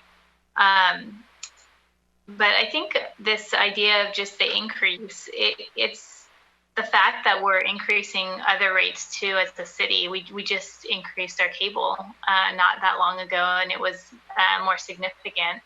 And so I just think that at this time to move forward with an increased term ecology when the conversation hasn't been had, I don't think it's productive. I think it's worth it to ask Recology. I agree that Recology's been a good partner.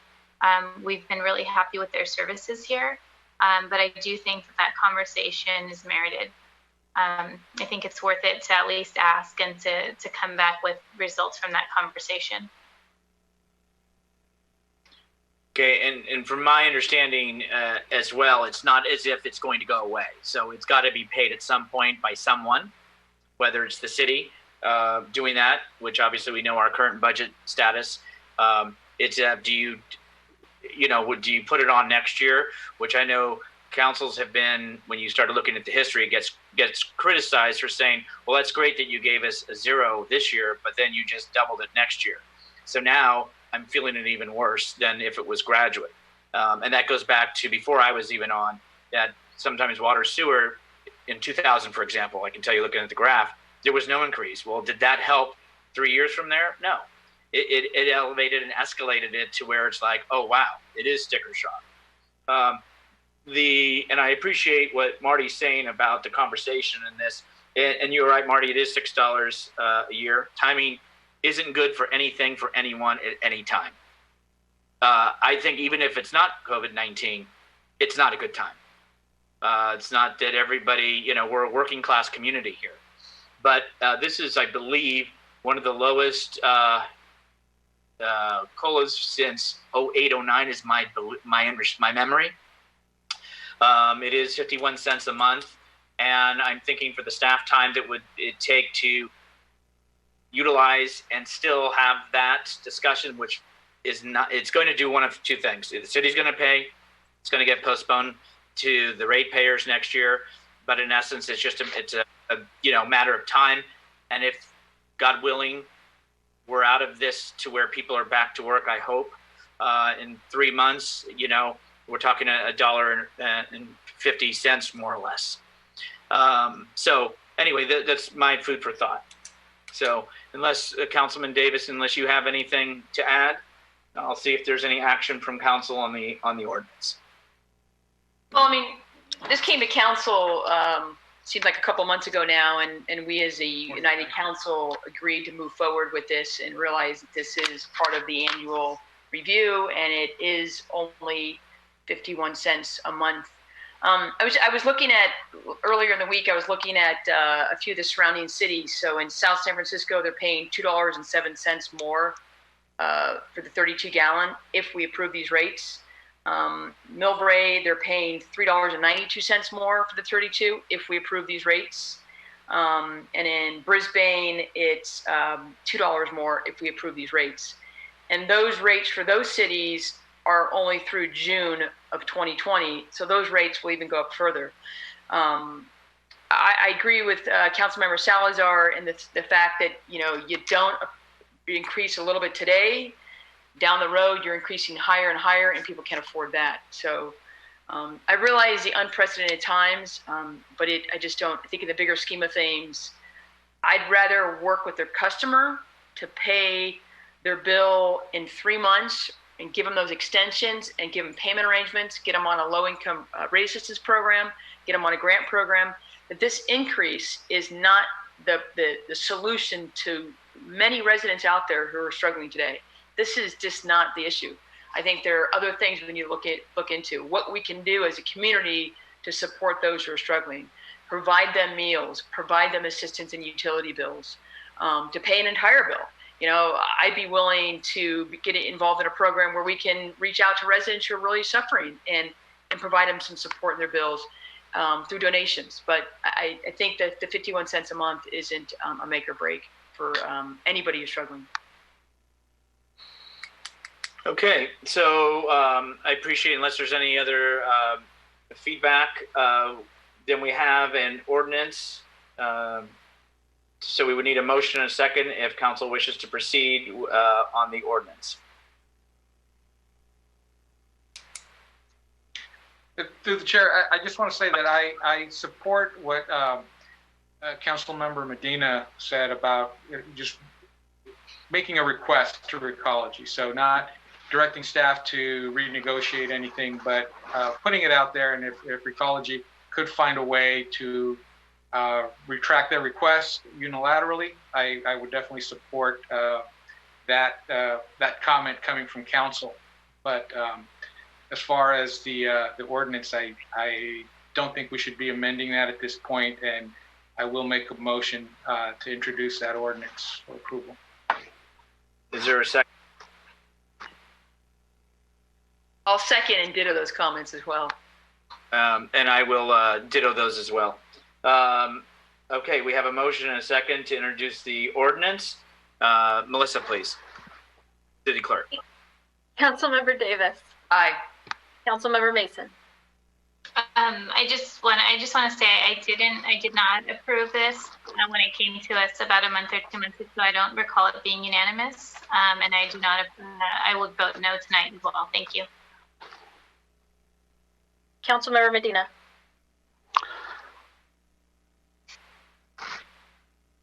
I have to vote no on this. I think it's something that we could have talked about a little bit, and for all the good reasons. And Laura, you made a lot of great points.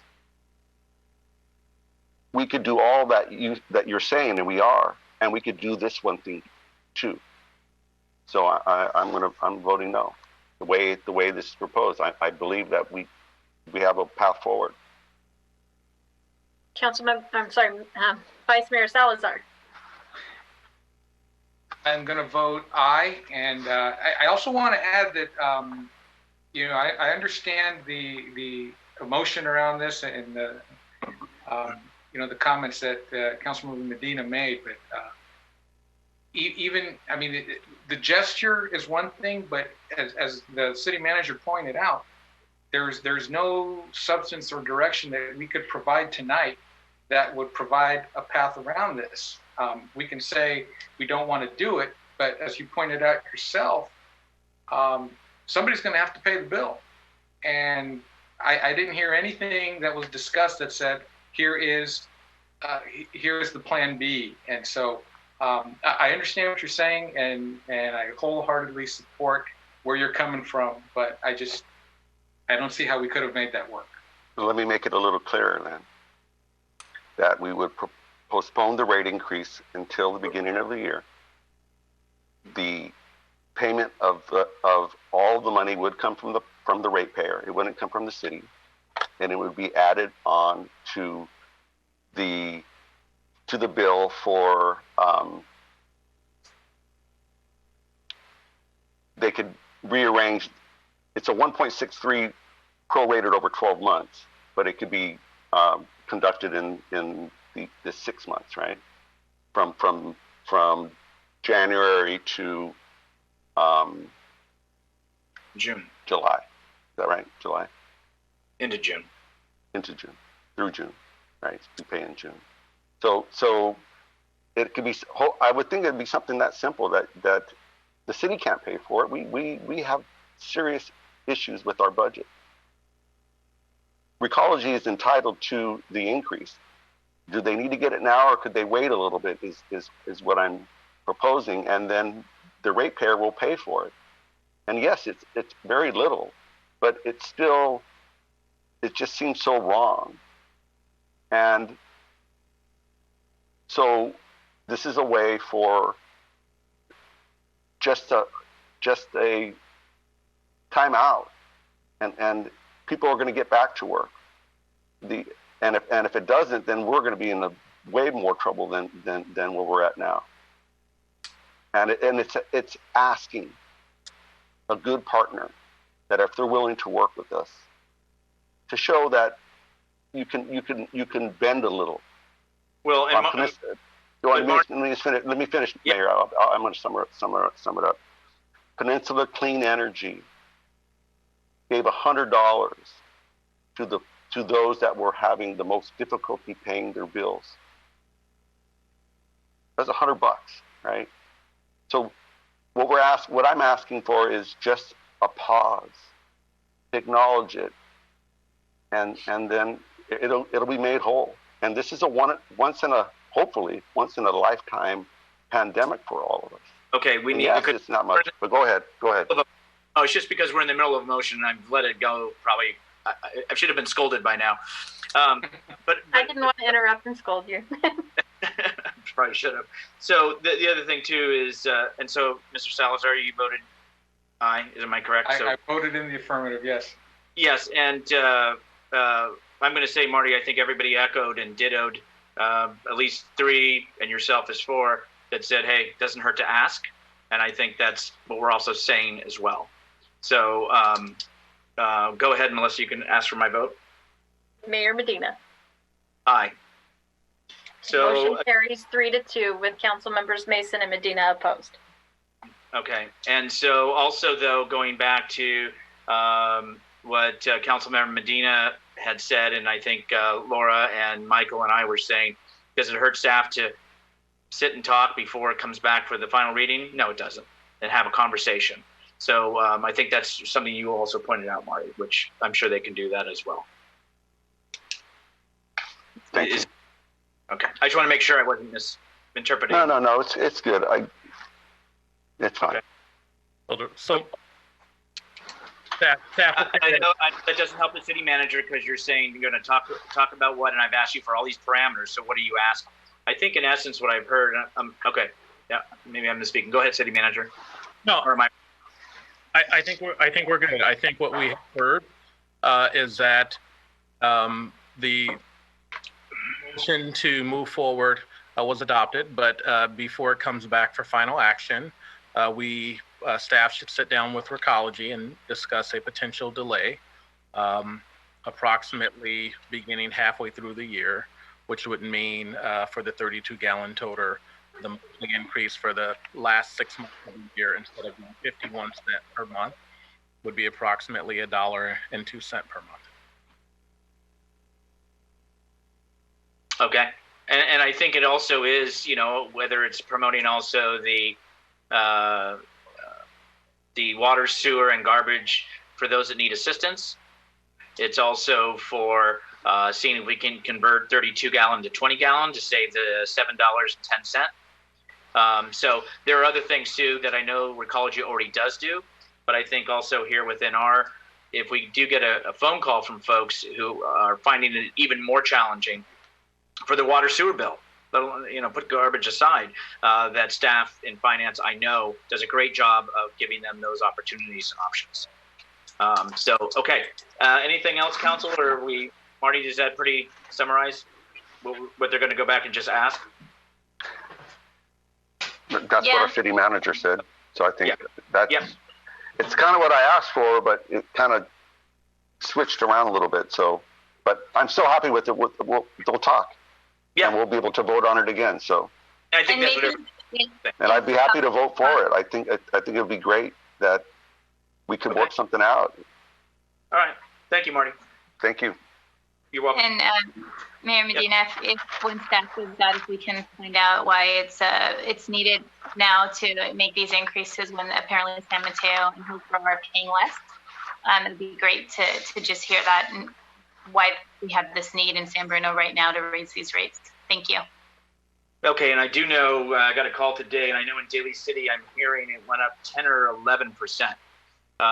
Their garbage. They have they don't have scavenger, they don't have Recology. I think it's Republic, and don't hold me to that, but I was surprised at that increase. Okay, let's move on to item number 7, please. Item 7A, adopt an urgency ordinance establishing a temporary moratorium on evictions for non-payment of rent by small business commercial tenants directly affected by the COVID-19 pandemic. Okay, we're going to turn this to our city attorney. This is, as you know, at our last meeting, this is where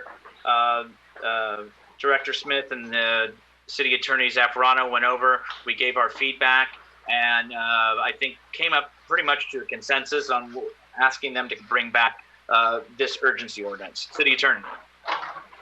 Mr. Mayor, just give us a moment while we work out the technical aspects of it, and we'll be right back with you. Okay, thank you. Take the computer and talk to Mom. Mark, would it help you if I pulled up your presentation? Okay. How many hours straight?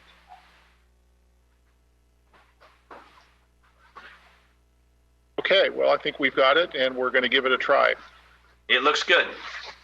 Fabulous. We've got the first slide. We're 10% there. All right. So this is a discussion, as Mayor indicated, about the commercial eviction urgency ordinance.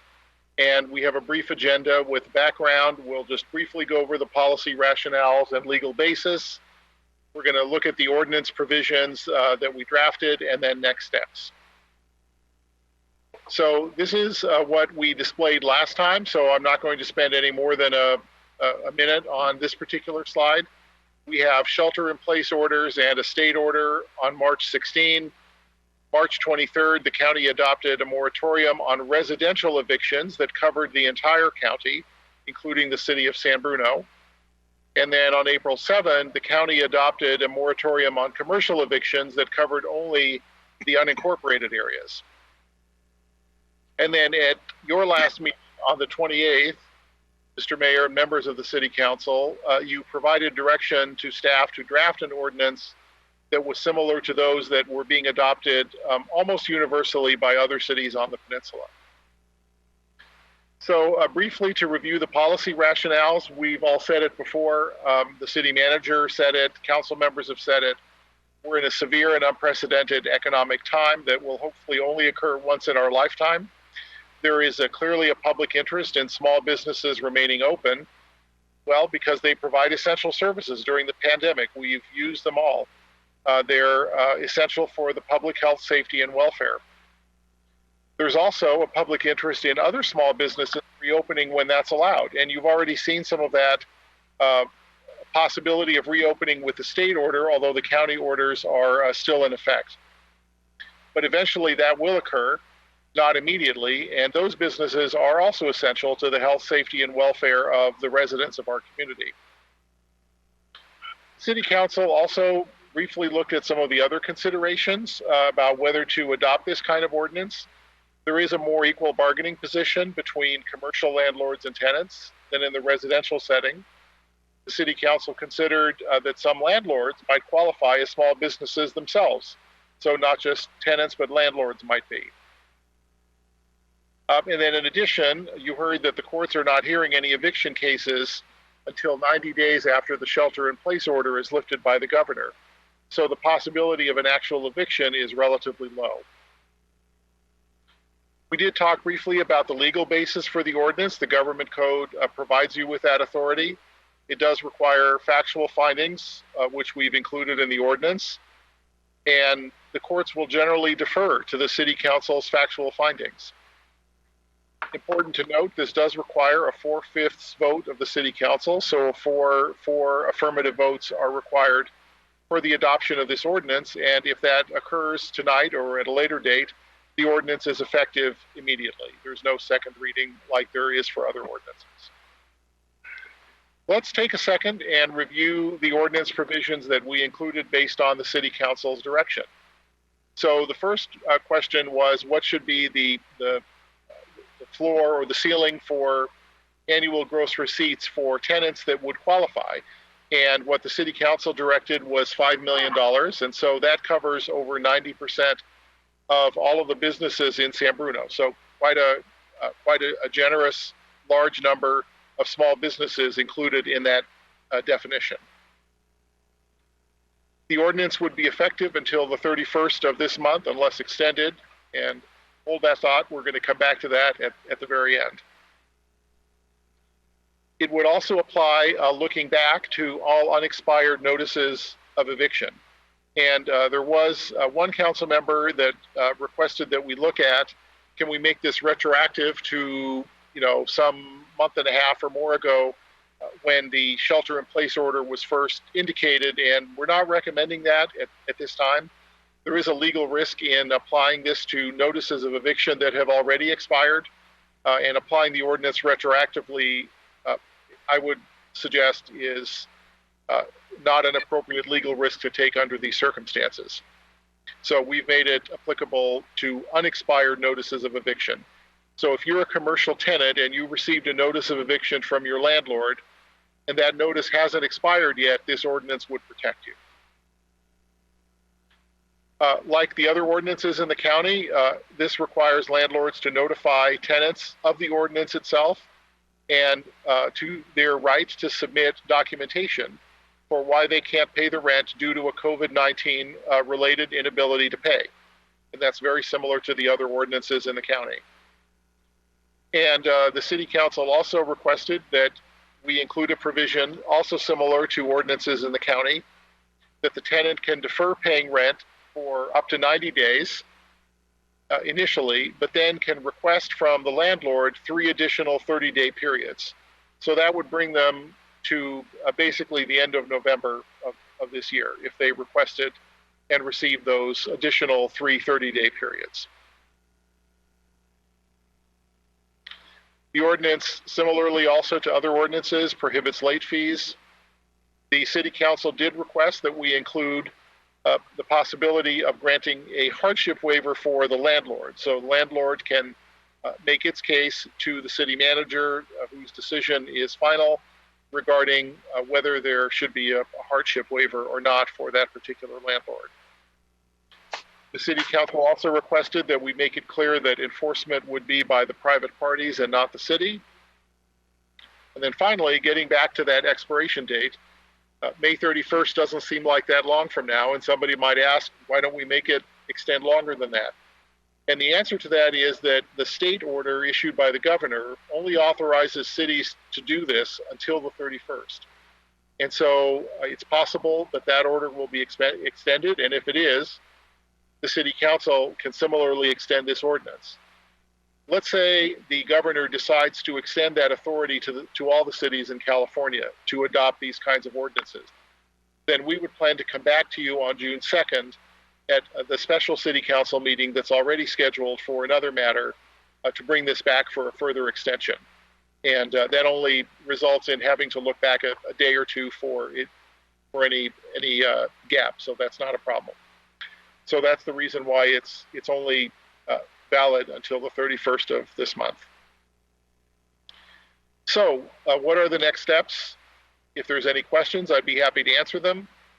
I request that if there's any members of the public who wish to comment, that they be allowed to do so, have some City Council discussion, and then if the City Council desires, they can adopt the ordinance by a 4/5 vote. So that concludes my presentation, and I'd be happy to answer any questions. Thank you, City Attorney. I'm going to see and ask the City Clerk, do we have anybody from the public who wishes to speak on this item? City I don't Clerk? see hands either. I don't see any hands raised, no. Okay, so then we'll end with the public participation, and let's bring it to council. As we said, we're familiar with this. I know we gave clear direction to staff, but comments, or I'm sorry, questions, comments from council. Through the chair. Michael. So just a couple of things. So we will require landlords to notify their tenants of this, and so then I imagine the city will initially take the action of notifying the landlords once this is passed. And so do we have a list of all of those landlords that would fall within this particular ordinance and have a way of reaching out to them? And what is that communication plan? If I may, through the chair, that's a question. So the city does not necessarily have a list of all landlords. We know who some of the major landlords in the cities are, but we sort our information about business licenses, whether people say they're a landlord or not. They could be in their own business and we wouldn't know that.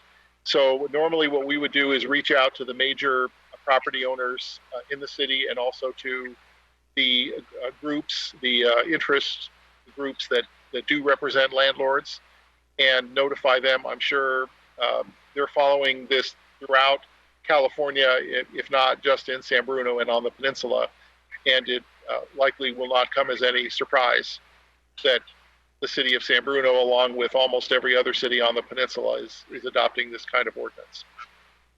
Okay.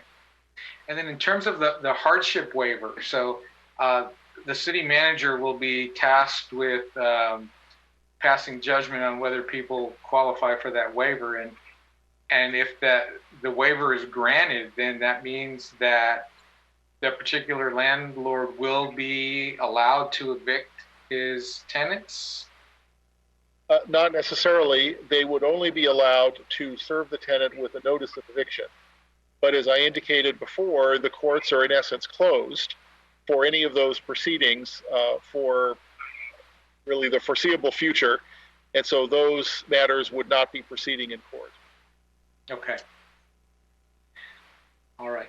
And also, will there be a way for us to collect data on how many tenants are taking advantage of this, or you know, and the reason I'm interested in that is because if we have to extend this at some point down the road, it would be good for us to know, if we are helping a large number of the small businesses, or if this is largely an empty gesture. And so if there is some way for us to track that between now and the time that we would have to look at an extension of it, it would be, I think, valuable data to have. I just don't know if there's a way for us to track it. Yeah, I'll defer to either the city manager or the community development director on that. The ordinance doesn't require a tenant to notify the city if they're requesting one, or what happened, or how it all turned out. So there's really no clear way other than anecdotally to obtain that information at this time. But certainly staff can, we know where the small businesses are, or many of them are, and staff can certainly keep their eyes and ears open about it as time progresses to see if there is any communication between those tenants and the city. Okay. Would we get notification if a business did close? That's a good question. Not necessarily. Certainly not a small business. I mean, in some circumstances, we might get notified if there's a bankruptcy, say, and if they happen to sewer water bill. So, but just when a business goes out of business, unless they're a certain size or they lay off a certain number of employees and are subject to state law for that, we wouldn't necessarily know that. Okay. All right. Thank you, Mark. Other questions from colleagues? This is Linda. Linda, go ahead, please. Thank you. I just wanted to thank you for doing the research and getting this together. I fully support this moving forward. And it's timely because today we got a notification from the county informing everybody of the first group of recipients of the SMC Strong funds, or the grants that came out. And a lot of cities have gotten, honestly, more money because they've put more money in. And just looking at the list, San Bruno, it looks like 3 of our businesses received $10,000 grants: One Hour Dry Cleaning, Raphael Family Inc., and VNR LLC. So compared to the number that we were given at the last meeting, which was, I believe, over 200 small businesses, and only 3 have been impacted so far, I think that every little bit helps. And with that said, since we last met, the San Bruno Community Foundation has also made it quite a large contribution. I believe it's $150,000 that are going to go to small businesses, but that's still approximately 15 businesses. So I think every little bit helps. And thank you for getting this together, and I fully support this. Any other comments from colleagues? Okay, this is an action item. This is, again, as you know, it's a urgency ordinance. So it does require 4 affirmative votes. And again, for staff, I know council brought this to you, and you did the homework and you brought it back, pulled together our data. I also appreciate all my colleagues who kind of came together, gave clear direction, and came to this, and we have this before. So thank you to all of you as well. With that, we would need somebody to have a motion to adopt the ordinance. We need a motion and a second. Motion to approve. Second. Motion and a second to approve the urgency ordinance. Is there a roll call? Yes, there has to be a roll call. Melissa. Councilmember Davis. One more time. Councilmember Davis, you are muted. Oh, aye. Councilmember Mason. Aye. Councilmember Medina. Aye. Vice Mayor Salazar. Aye. Mayor Medina. Aye. And thank you again to all. We're now going to move on to item B under conduct. Item 7B, receive third quarter financial update report for fiscal year 2019-20 as of March 31st, 2020, and adopt a resolution approving the third quarter budget amendment for the fiscal year 2019-20 operating and capital budget. City Manager.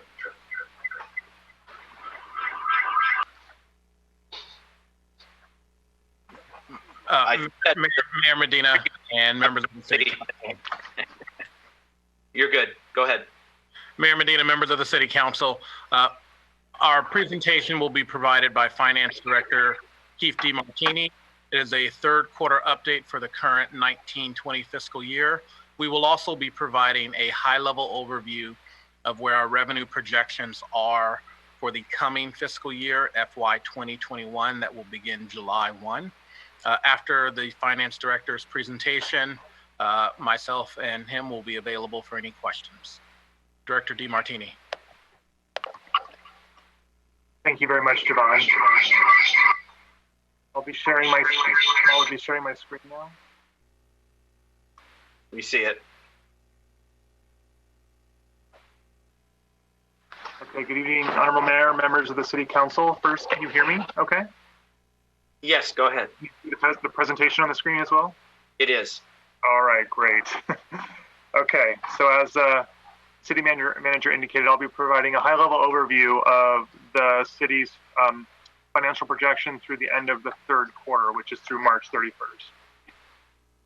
So the objective of the presentation this evening is to receive an update through quarter three and to request that the City Council adopt a resolution amending the fiscal year 2019-2020 operating and capital improvement budget by approving of the budget balancing strategies that are before you this evening.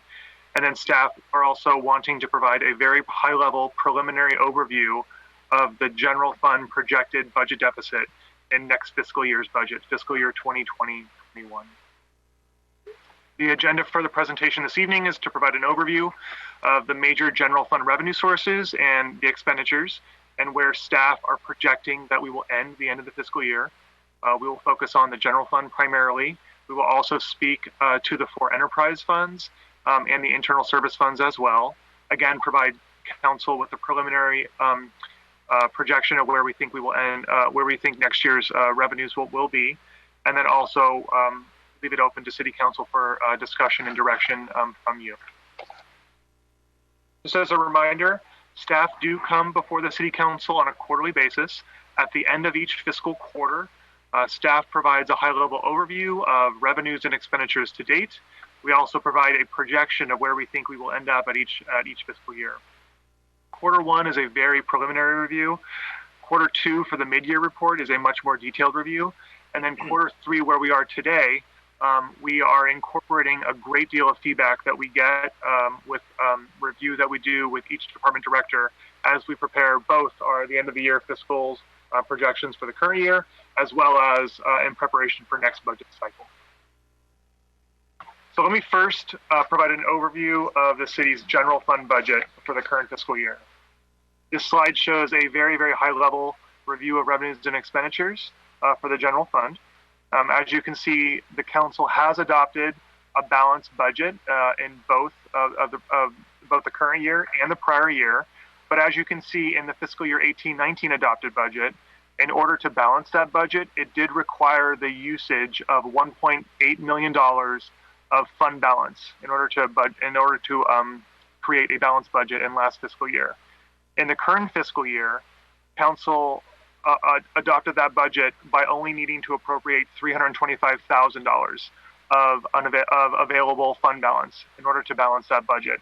So that shows a great deal of progress in making sure that we are limiting the use of fund balance year over year. Again, in the current fiscal year, the current fiscal year budget does meet all of the targets set in the city's reserve policy, which include a $1.5 million fund balance, meeting our 25% reserve target, and a number of other reserves as well. This slide shows a high-level revenue pie chart on the left, showing what are the city's proportional major revenue sources that pay for general fund expenses, that with property tax and sales tax being the two highest, largest revenue sources. But as you can see, we have revenues to the general fund from many other sources as well. The pie chart on the right shows where those general fund sources are used to pay for the services that the city provides to members of the public. And as you can see, a vast majority of the city's general fund revenues pay for the public safety function of police and fire. So now let me spend some time talking about the updates to the current fiscal year budget. And let me start with a reminder of what was presented to the City Council during the mid-year report back on February 25th. At that time, staff was projecting a $4.2 million revenue shortfall in the current fiscal year's general fund. And that was primarily attributable to four major sources, the first one being sales tax. And that was primarily due to the anticipated reduction of activity from the closure of Sears in the San Fran Mall, along with a number of other changes in sales tax as well.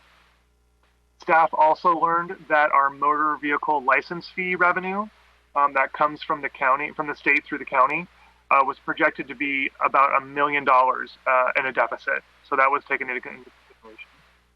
Third, the city's business license tax revenue was projected to be down almost $700,000, and that was primarily due to the closure of Sky Park, an airport parking facility off of San Mateo Avenue.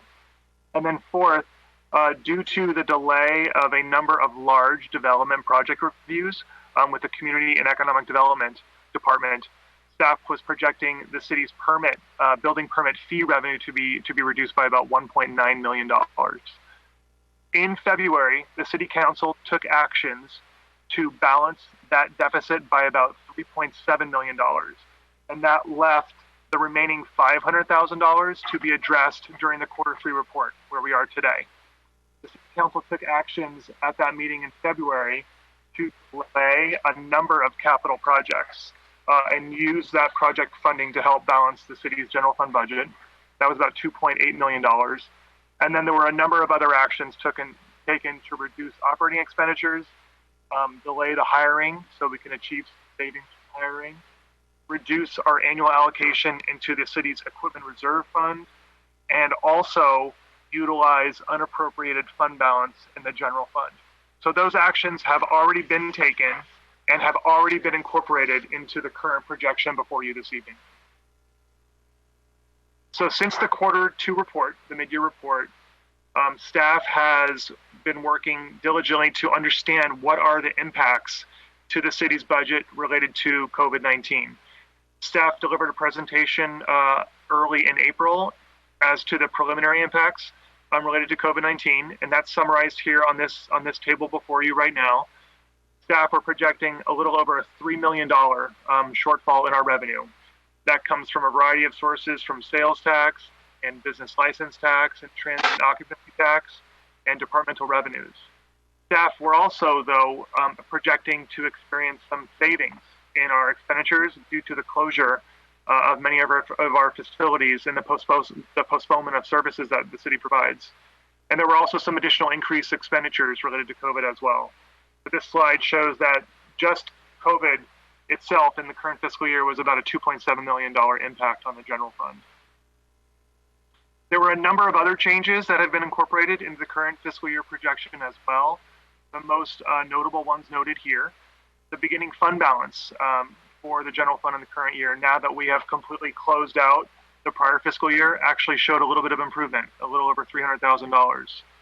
We have since learned that the motor vehicle license fee that was projected to be down about $1 million, that the county has revised their projection based on different assumptions, working with the state, and that shortfall is not going to be nearly as significant. It will only be a little over $100,000.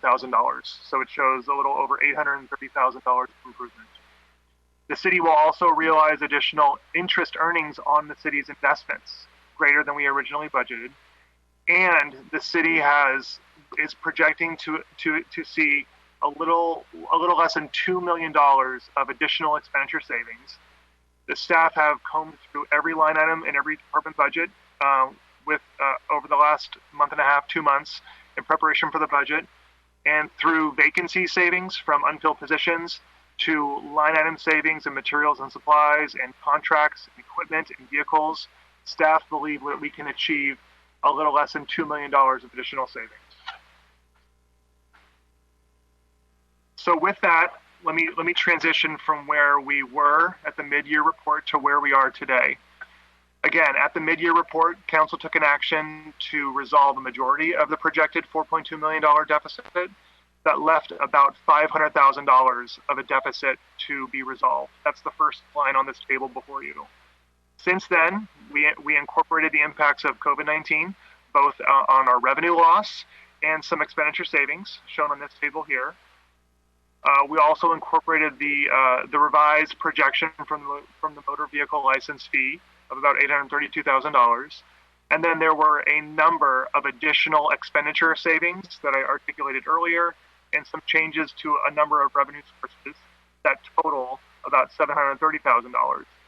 That results in a new projected deficit through the Q3 report of $1.27 million. Staff are recommending to council this evening that we can resolve this projected deficit by the use of available unappropriated fund balance in the general fund, which I'll explain in a little more detail on the next table. So this table summarizes the current year amended budget to where we think we will end up by the end of the fiscal year. Overall revenues are projected to be down a little over 10% compared to what we originally budgeted, achieving some expenditure savings of about 4% as well. As you can see, the beginning fund balance in the general fund is about $2.8 million. And so when you incorporate the projected deficit of $1.27 million on the far right column, the resulting ending fund balance leaves you at about $1.5 million. It's important to note here that the city's reserve policy that was adopted by the council back in 2013, it does state a goal of retaining about $1.5 million in the general fund by the end of the fiscal year. So with utilizing fund balance that's available in the general fund, we are still able to achieve the target ending fund balance as stated in the reserve policy. Staff will continue to monitor activity throughout the year, but at this time there are no additional budget balancing strategies that are required in order to balance the general fund by the end of the fiscal year. So with that, let me just step through a little bit of high level what some of the specific line items in the revenues and expenditures that we are projecting. So first, with property tax, there really is no major change. Property tax has already come in pretty darn close to what was originally budgeted by at the beginning of the fiscal year. Sales tax, as I mentioned earlier, significant reduction in sales tax revenue due to the closure of many businesses in San Bruno and also the closure of Sears. And the overall sales tax reduction is a little over $1.1 million in the current fiscal year. Our transient occupancy tax, or the hotel tax, also is projected to be down by a little over $600,000 because there is very, very little hotel occupancy occurring in San Bruno hotels. That started in March with the shelter-in-place order, and that has continued, and staff are projecting that will continue significantly into the budget year as well. Our motor vehicle license fees, I mentioned, we were originally projecting about $1 million deficit, but now it's only showing about $188,000 deficit. The city's business license taxes, as I said earlier, Sky Park was the largest contributing factor to our reduced business license tax fee, as well as our departmental revenues experiencing a great deal of downturn due to the shelter-in-place order, as well as the reduction of the major development projects in the building and the planning department. So moving on to the expenditure side of things.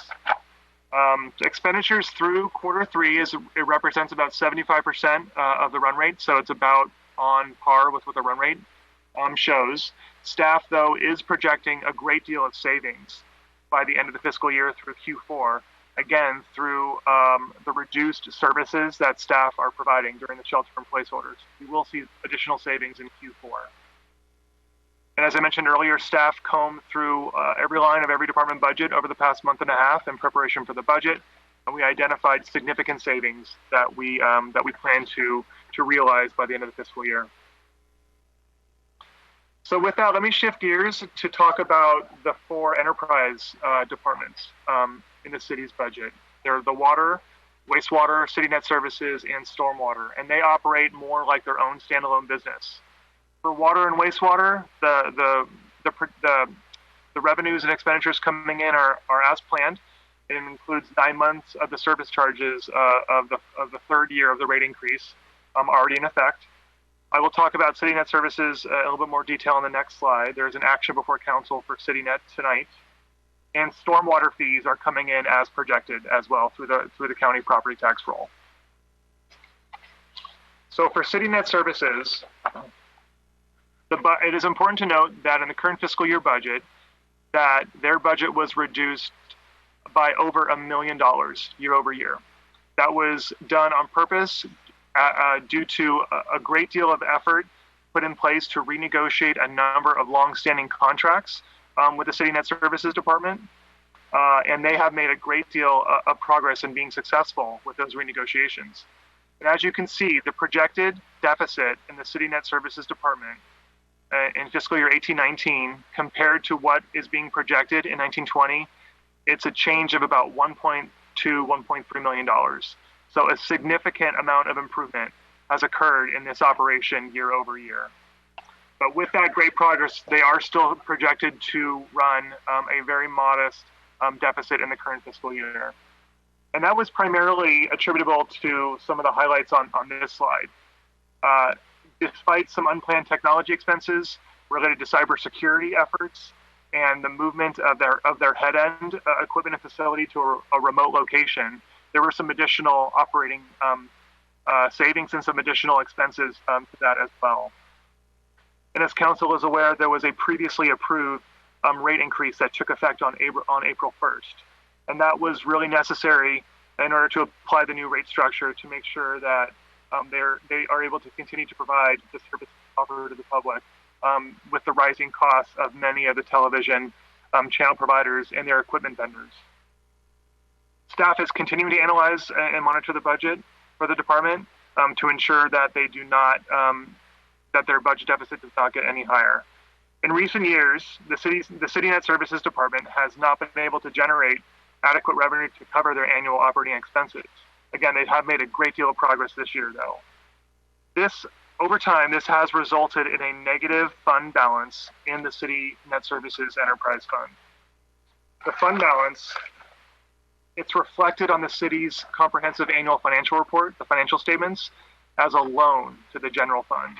And in effect, what that means is that the negative fund balance, it actually reduces the general fund's ability to have adequate fund balances and reserves on hand. In prior years, the City Council has not taken an action at this point by adopting a resolution to allow the City Net Services Department to operate an operating deficit. For this fiscal year, staff consider it to be prudent to request that an action be taken by the City Council to allow that to occur. The City Council may adopt the resolution approving that the City Net Services Department end the fiscal year with the deficit. You could require the department to end the year with a balanced budget and provide direction to staff to consider alternate budget balancing strategies. This slide right here shows the high-level overview of the 4 internal service departments. There really are no noteworthy changes or run rate issues that staff realize for any of these departments. And so I'll just go ahead and move on to the next slide. So with that, I wanted to provide a very high-level overview of some of the revenue projections for the upcoming fiscal year 2021 budget and what the projected deficit currently is looking like it will be. So staff have analyzed its major general fund revenue sources, and at this time, related to the ongoing economic impacts related to COVID-19, staff are currently projecting that our sales tax revenue will decline by 18% year over year. We project that our transient occupancy tax will likely decline by 30% year over year. Our business license tax revenue is likely to decline by over 30% as well. Again, that's primarily attributable to the Sky Park, the airport parking facility, and not recognizing any revenue from that operation any longer. And then we will also incorporated reductions in multiple departments in their operating revenue with reduced or limited services to the public into 2021. With that, there will continue to be some cost increases that staff have already incorporated into the budget. That includes the city's pension costs, some ongoing cost increases for some contractual obligations and materials and supplies. Overall, when you put it all together, the projected deficit is about $7.9 million next fiscal year. Staff are working very hard at reviewing and implementing a variety of different budget balancing strategies. And those strategies will be incorporated into the city manager's proposed budget that is scheduled to be heard at the first city council study session on the budget, scheduled for in 2 days on May 26th. So I know I covered quite a number of slides there, but I wanted to just sort of roll up the major takeaways from the Q3 report.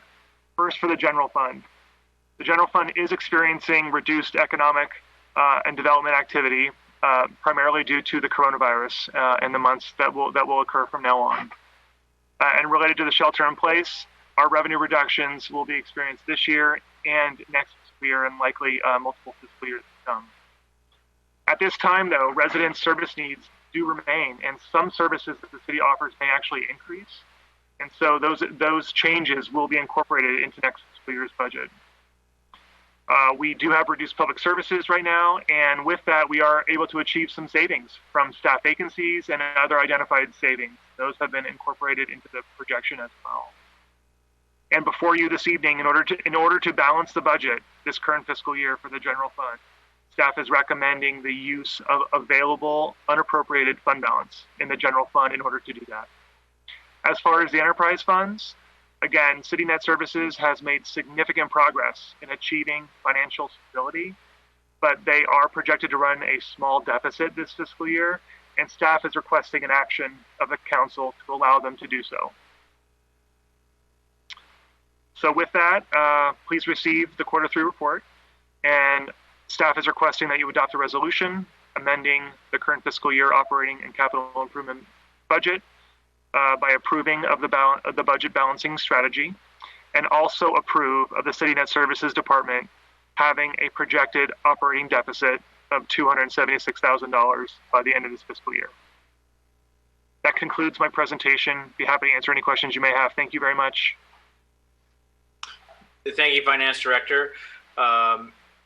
Melissa, do we have anybody in the public that wishes to speak? I see no hands raised. Thank you. One person just raised their hand. Okay. That would be Amulin Rasmus. Just one moment. You guys hear me? Yes. Yes, we can I hear was just wondering, what is the plan for being able to have City Net be fiscally balanced going on in these next years? Is there a plan for that? Has the city manager and Skynet, or I should say the financial director, has that been discussed at all? Do you have any other comments, or was that that's all? Okay, thank you very much. Anybody else speaking? I see no other hands up, no. Okay, thank you. Let's turn it to the council. Council questions? The chair had a couple questions. Please. Keith, great presentation. I know those are tough times going through those numbers and trying to make sense of it all and figure out the best plan going forward. A couple things. How is it possible that property taxes really aren't increasing? In fact, they were lower by currently $12,000. That may be my first question. Through the chair.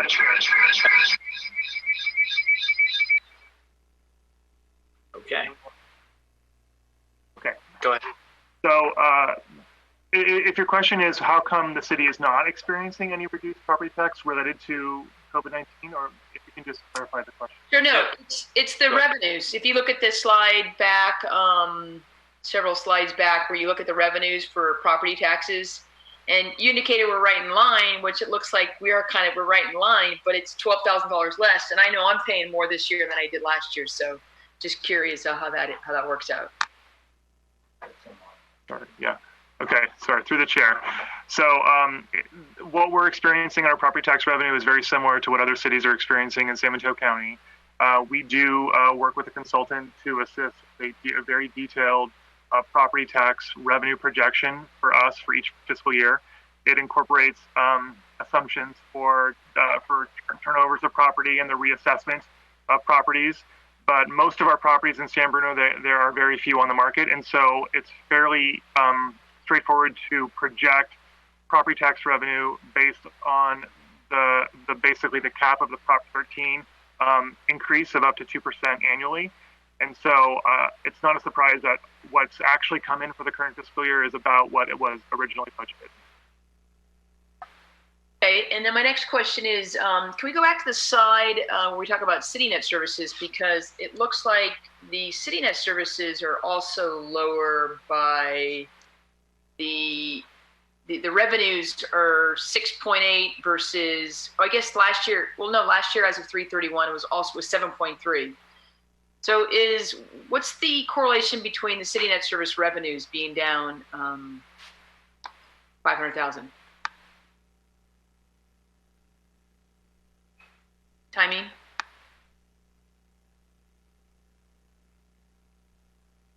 Finance Director?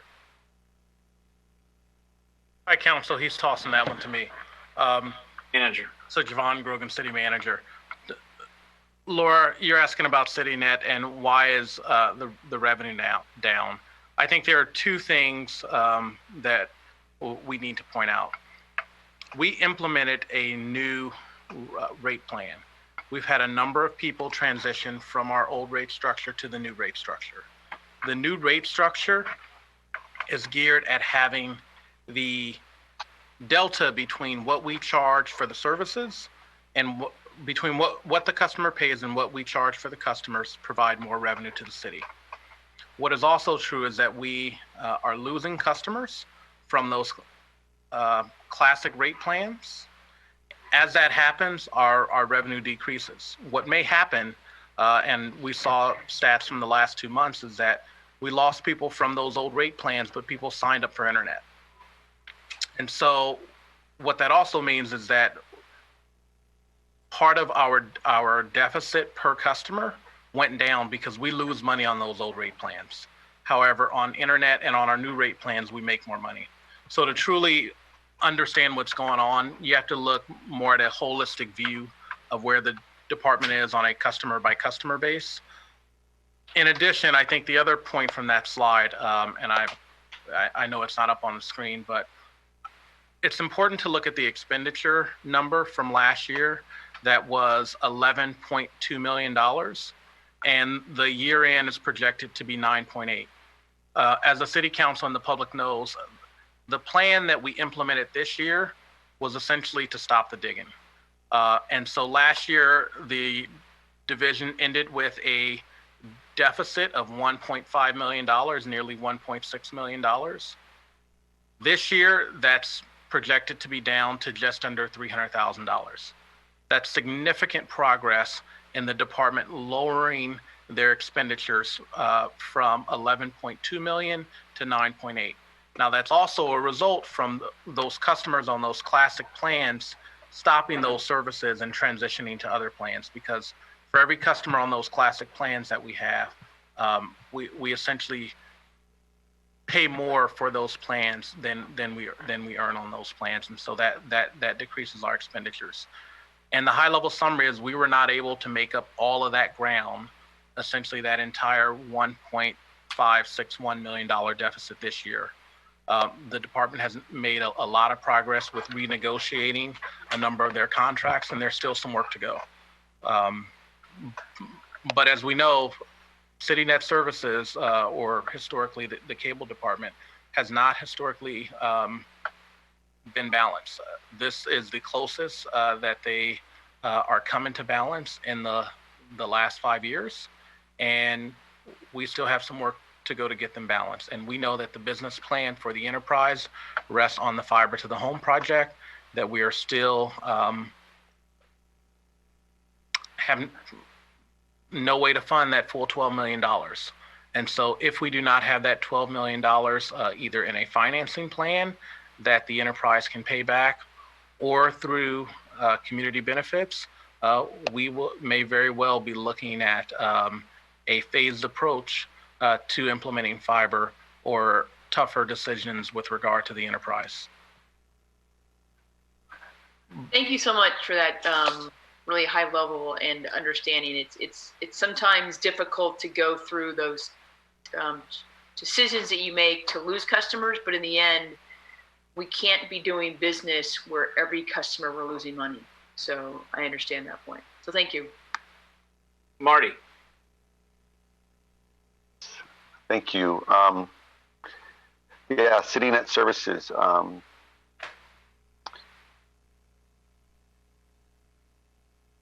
Wow, I'm almost speechless because I sense that this window of opportunity is closing on us to turn it around, because we don't have the money to expand the services of those segments of the business that are going to make us the money. And I understand, and I totally appreciate everything that has been done so far. But this ongoing deficit is raising doubts in the viability of our business plan that we heard earlier that last year, not too long ago, where we thought it was going to actually have a positive. That's what I remember hearing. But things happen, understandably, and we can't wait for $12 million to roll out all the way across the city. I think that we need to break it down into the 6 or 7 different phases of that rollout that I saw, that I think everybody saw, and tackle this at $2 million at a time. Yet again, we don't have the $2 million. So I don't want to take up too much time at 9:45, right? But I think we need to talk about CityNet's future as a council, because month after month, I think we're just falling further behind. We're making progress, but we're still running a negative. And we need to do something about it. We need to spend money to make money, or what we were told by the consultant is you go to fiber or you get out of business. And the council said, okay, let's figure out how we're going to get this business plan together. We approved that. Okay, let's figure out how we're going to get the finance plan together, and we're still waiting. And understandably, everybody's really, really busy, but we're running at a business that is losing money. So perhaps we could, staff is so busy, but how are we going to come up to a time to talk about this in more detail if we don't hold a study session? But we're talking about budget again, so we got so many things going on, and the capacity, and everybody's working so hard, but we have to figure something out here. So I want to thank our finance director and all staff for giving us a glimpse of where we're at right now and what the problems we're going to face. And these are incredible problems.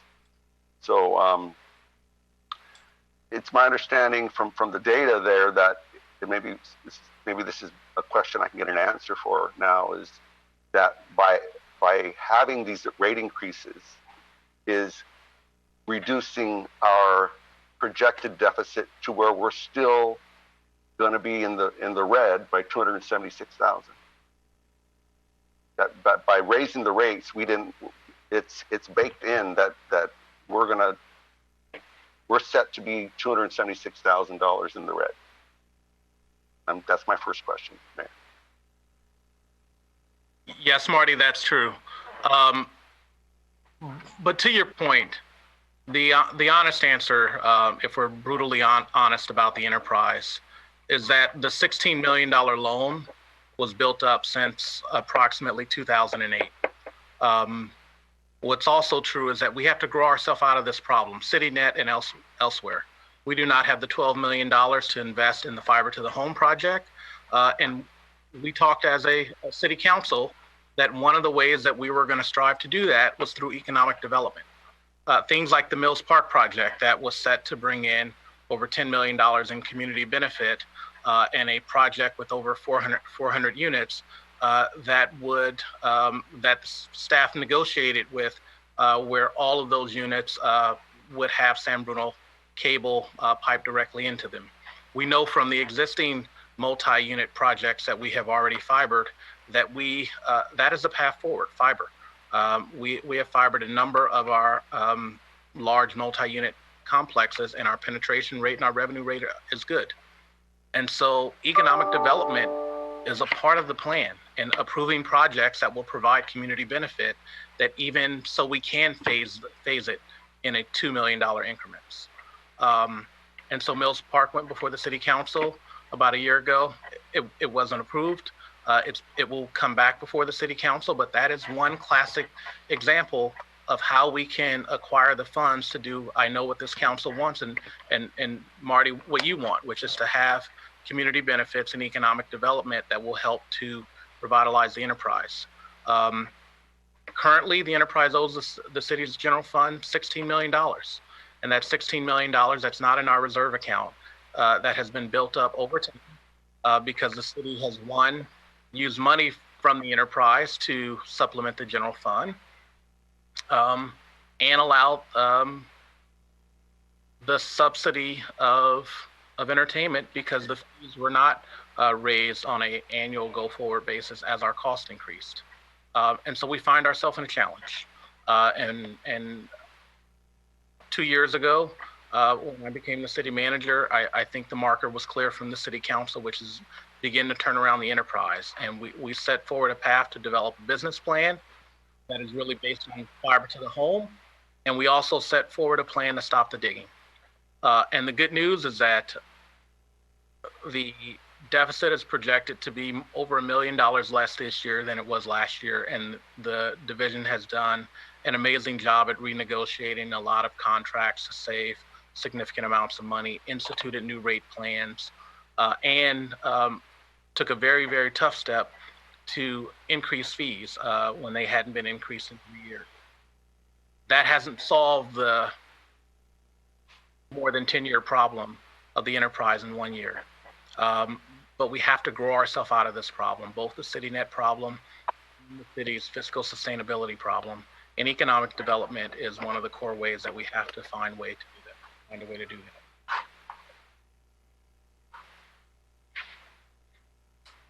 I'm very well aware of the Mills Park vote. I've been reminded about it many times. I supposedly killed development in San Bruno, but here we have a property owner coming forward to the council saying, hey, put on the ballot measure to allow us to develop a property. So San Bruno is a prime location, and we could have a disagreement on many things. We will have a better project out of Mills Park, and I look forward to hearing the details and getting our community input on it. So the cable city net issue is, yeah, we need to grow customers out of that, but I think we're having we need to move on with the plan, and getting the money from Mills Park, that $5 million that was guaranteed, wasn't going to go to cable net, city net services immediately. But I don't want to take too much time about this because I think we should be having a discussion about city net services where we have more time to talk about it. And I think we should be asking the San Bruno Community Foundation to see if they're interested in moving forward with the phase 1 money, because having city net fiber across our city is a benefit to our community. And that's one of the reasons why the foundation exists. So I have one more question for you, City Manager. This is the first time that the council has been being asked to approve a deficit in our cable company city net services. So what are the options to not do that? And why is it so prudent now where it never happened, it was never needed before? What's the change? Right. So in prior years, the city council would not see the end of the year deficit until it showed up in the audit.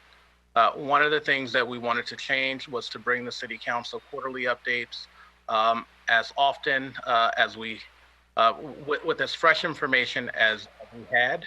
And we think that it is a prudent step to frankly have the authorization to spend more than the revenues that are coming in. We find ourselves at nearly the end of the fiscal year, where the honest answer is there are not a lot of options to continue to use the department expenditures in this current fiscal year. Staff has gone through the line item budget with a fine-tooth comb. There are contracts that can be renegotiated, but that cannot take place in this fiscal year. And so we find ourselves where, having saved over $1 million in the prior year, we are projected to come in negative $275,000 in that division. And having authorization to do that is a best practice. I can't articulate why that was not done before, but we do want to begin to start following best practices where we provide you with quarterly updates, and when revenues are exceeding expenses, we think it's appropriate to have direction from the city council to continue that path. I fully respect that new perspective. I still think that we need to figure something out with CityNet Services, and waiting for the financial plan without asking the San Bruno Community Foundation for an investment. I think, well, let me put it this way. I think that the council should ask the San Bruno Community Foundation for an investment for fiber expansion to get us moving quicker to where, if the financial plan is still accurate and viable, then we need to move on it, because we're, as you said, we're losing customers, and we have to turn that around too. So those are my comments and questions, and I'd like to hear from our staff of what, or I'm sorry, from my colleagues, what they think we should be doing with CityNet Services. Well, and again, they're asking for an appropriation of the 200 plus, not action as far as what will we do. But however, we haven't heard from Linda and Michael. Linda, do you have comments or questions? Thank you for the report. I'm not often speechless, but I think I'm kind of aghast at where we are right now. But I think at this time, I really think that we need to identify CityNet Services as a, I would say, still viable, with potential. And it just seems to me that it hasn't necessarily been prioritized until recently as really the only item in everything I've seen that could actually generate revenue for the city. So I think as these developments come forth, as we talk about fees or benefits that are coming, I think we should talk about allotting a certain amount of the upfront costs to go to CityNet immediately. Because I do agree that we're losing customers on a regular basis. It's a regular complaint that I'm hearing on social media. And I just like a plan. I think we could just have a whole separate discussion, almost brainstorming the possibilities. But City Manager Grogan, how many employees does CityNet have?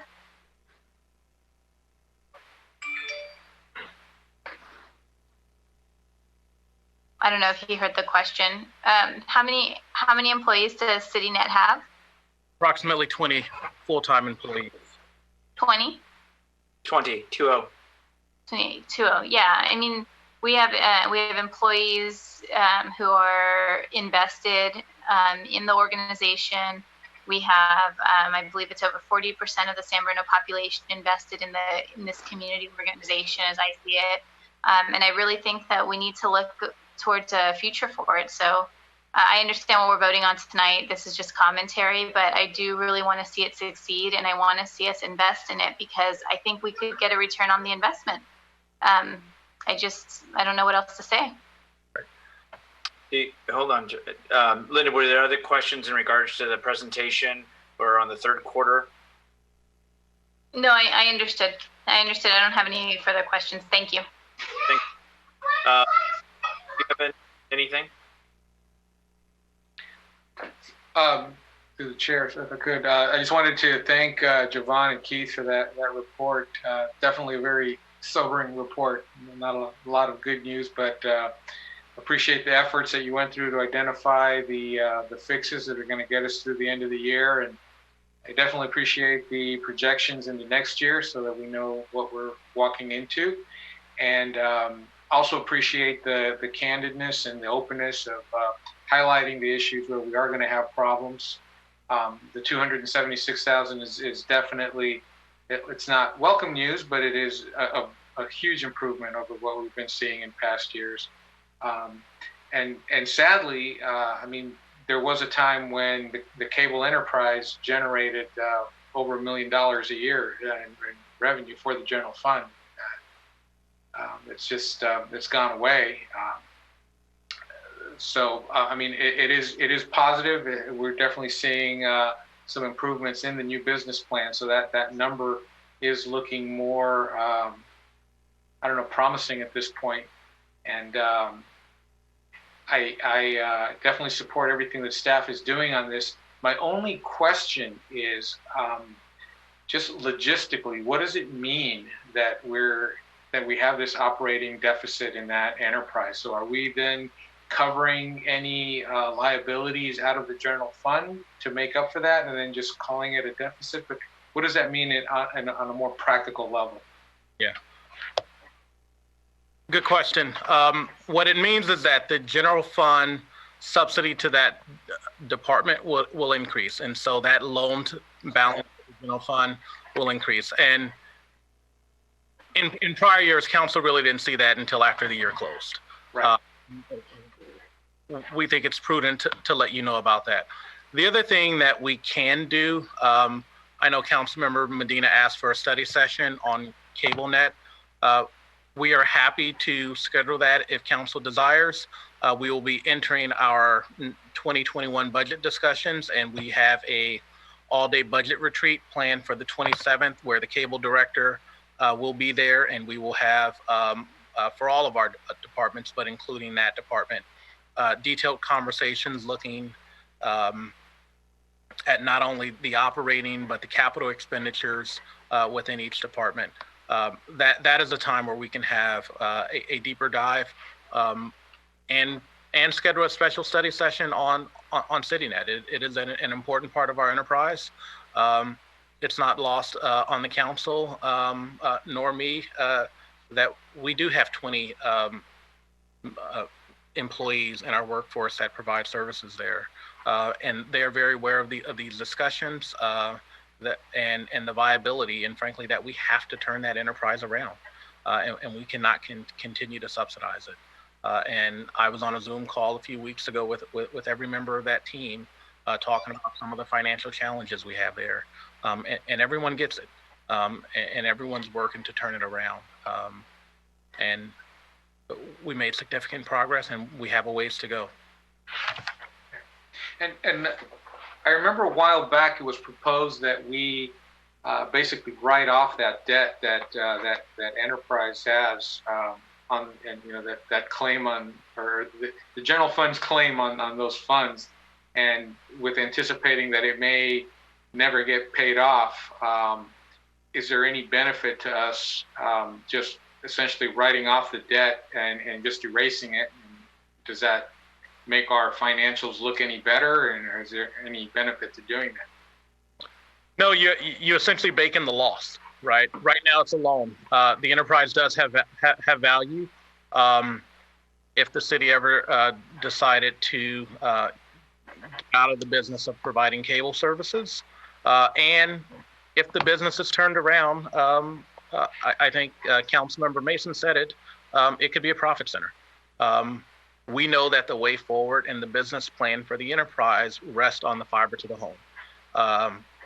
People are cutting the cord, they're going to cable, they're purchasing internet and using various streaming services for their video content. And the business plan rests on us truly shifting, continuing to provide cable, but shifting away from essentially cable first business, but an internet first business, and allowing people to receive their entertainment through us, but in the way that people are starting to consume their entertainment.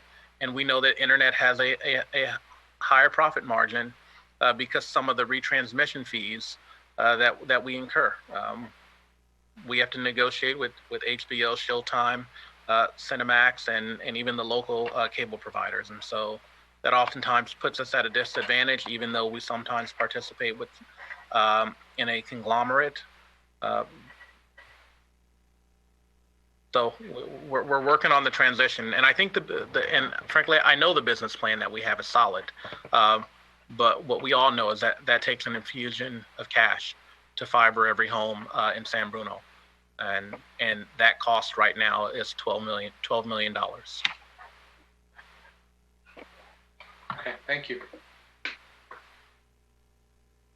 Okay, and I do appreciate Marty's question because, in past, this didn't come forward on the CityNet aspect. I do agree and I do appreciate that. I think knowing is better than having it come out in the audit or a CAFR report, or where is it and how do we read it. So we need to be upfront. We need to be just honest and candid and blunt. And it's sounding like at the end of the month, in May, that we can have some of those discussions about as we look at the budget and look at our city as a whole. But I do appreciate, I understand you give a PowerPoint, finance director, and it seems like, okay, thank you. We do listen, obviously, and the candor is appreciated, and getting a good overview. I think it really helps us and the community. You really walk through that, and I think you do a good job at that. So appreciate that. But what we are, I don't know if any of my other colleagues have any questions, but it is a resolution which would be approving the third quarter budget amendment for 1920 and the operating and the capital budget, which also includes the CityNet, as the manager had discussed. So if there's no other comments, I'll make a motion to introduce that resolution. Is there a second? Councilmember Davis? Aye. Councilmember Mason? Aye. Councilmember Medina? Aye. Vice Mayor Salazar? Aye. Mayor Medina? Aye. Motion carries. Thank you. Let's move on to comments from council members. Do we have any folks? Should I just go down the list and I'll just going to go how I see everybody? Linda, any comments? Yeah, I do. A couple comments. Just wanted to ask if at our next meeting we can get an update on parking enforcement, because I've been hearing that there's enforcement happening. So just like a quick update would be great. And then I wanted to ask for an update on the Measure G committee, because since our last meeting that we discussed the bylaws in February, there was a period of time that we were waiting on a committee to form, and then we were told that there were 8 people and 1 dropped out. That should have been enough still to have interviews, and then interviews were canceled. And apparently now there's a whole new application process opening up again to get more people. And meanwhile, we're already charging the sales tax for whoever's open. So I am a little concerned about the process, and I just want to make sure it is moving forward, and that we're giving everybody who applied when the application period was open a fair chance. So hopefully we can get an update on that. The next item is Just a reminder to everybody that tomorrow night, the San Bruno Park School District has their regular meeting, and they will be voting on the new superintendent. So that's a really big deal for our district. We have not had stability. I think we're going on 3 in 5 years. So if you want to tune in tomorrow, I think it's of interest to the entire city of San Bruno to have a strong superintendent. And then lastly, I just wanted to read a note that I got from a resident of San Bruno. His name is Lolo Villagomez, and he recently lost his brother-in-law, Augusto Navarrete, and he asked me to read this. So it's a couple of sentences. In memoriam, Augusto Navarrete was born in San Bruno, resident for 49 years, immigrating from Peru in 1971. He worked for many years at Bethlehem Steel and owned a construction business for 30 years, which he was proud of. Augusto was very outgoing, making it a point to introduce himself to everyone and therefore having it a point to introduce him to everyone and therefore having friends and acquaintances everywhere he went. He was stubborn at times, but most of all, he was generous and giving to everyone around him. He is survived by his wife, Amelia, and his loving family. He was one of a kind and will be greatly missed. He passed away from COVID-19 on April 24th, 2020. So if we could just have a moment of silence for Mr. Navarrete.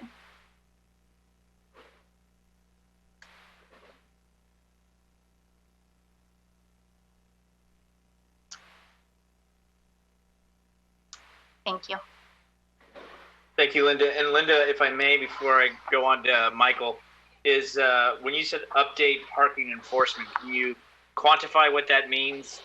Yeah, at the last meeting, I had asked if we could maybe start enforcement, and I believe I had said something like maybe, charge half the rates because we're still in shelter in place and we weren't doing any enforcement. And then I guess at some point the enforcement started again. And so I'm just trying to find out where we are. Is enforcement, back to normal? Is it? So you're asking for those ticketed, just so staff knows what direction. So those items that are being ticketed, whether it's blocking a sidewalk, whether it's blocking a driveway, you want to know, not maybe a number, but you want to know what are we enforcing at what level? Yeah, I guess to make it simple, are we enforcing and what are we enforcing? All right, thank you. Thank you.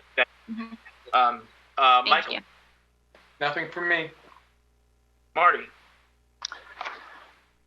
Yeah, I just wanted to share, I didn't know about Augusto's passing, and people are tired of COVID, the shelter in place, but we have to just kind of bear it out. And the longer we shelter in place, the less time we'll have to shelter in place. Dr. Morrow from our health officer said, if we were to pull all the restrictions, in 2 weeks we'd be in New York with just a slam of people at the hospital. And so as hard as it is, let's just do our best, stay at home as much as possible. I know we're driving each other crazy, at least in our house. We are just going nuts. But get out there in the garden, just try to come up with something else. It's a terrible, terrible thing we're dealing with, but the consequences of not doing it could be much, much worse. I would want to tag along with my neighbor across the street came out and said, "Hey, I got a ticket." And I said, "Oh yeah?" And I was like, "What am I supposed to do about it?" Yeah, I never got a ticket and she has a smaller car. And I think a little bit more of an explanation of what's happening about parking enforcement, I think would be beneficial. It seems like we have an incredible team that is putting together these amazing videos, and that to show what the discretion the police officer would use to show that if you're 2 inches blocking half the sidewalk, whatever it is, that's going to get you a ticket, and why it's happening. And of course, I want to thank Chief Johansson. He's on social media on Nextdoor explaining, or I'm sorry, it wasn't him, but it was another officer explaining what's happening by more people staying at home and walking around. there are probably more complaints that are coming to the police department saying, I can't get around in my neighborhood. I have to walk into the street with my stroller or my wheelchair or however it would be, that people are having these obstructions that are affecting the quality of their life. So thank you, everybody. Just keep on hanging in there. It's going to get a little bit better and a little bit better. Thanks. Laura. Thank you, Mayor Medina. So I just wanted to, again, thank staff for the continued support for the seniors in delivering meals to them. It's just a great thing that we offer. And so I hope that those that are in need are aware of that program. And so thank you for that. And finally, I just actually wanted to say that there's actually a job fair in Foster City, June 9th, that's from 10 to 2 at the rec center. So mark your calendars for those of you that are struggling, or pass the information along for those that are out of a job. There are companies hiring. It's crazy it is during this time. And so job fair, June 9th, 10 to 2 in Foster City. Thank you. And kind of you hit on the meal program from the senior center. And I got a call from the county EOS, and through the 211, somebody had reached out and was offering somebody in our community, senior, and he called very concerned because he thought he was going to be put on a different program other than what the senior center offers. And he only wanted the senior center. And he thought it was great meals, great folks that deliver it. And so when the county person said, no, you can continue that, you don't have to be taken off that to go to another program, he was elated. So from the county, they wanted to pass it on that kudos to San Bruno, but kudos to the staff and the team that are preparing and delivering. As was already indicated, they say that at some point we're all going to know someone who either has the disease or unfortunately succumbed to the disease. And months ago, people would have said, it's not going to be that much. We'll get through it very quickly. That is not the case. And we all see the news. We know it doesn't matter who you are, what title you have, in Washington or in California, in the White House or outside. You're vulnerable, and people need to wear masks. And even, again, we hear from our colleagues on county and others that the masks are still a concern. And I think we need to be conscientious for each other. And it may not be the best, hard to breathe in at times, but really is a necessity in order to protect others. And when you come home, that you're protecting your family. So as we've all said, let's stay safe, stay healthy, and stay strong. So we are going to adjourn back to closed session to conclude. And that will be in regards to conference with labor negotiation pursuant to Government Code Section 54957.6. With that said, we're going to adjourn this meeting, and thank you to all staff, to the next regular city council meeting that will be held on May 26, 2020 at 7 o'clock. Thank you very much, and have a good evening.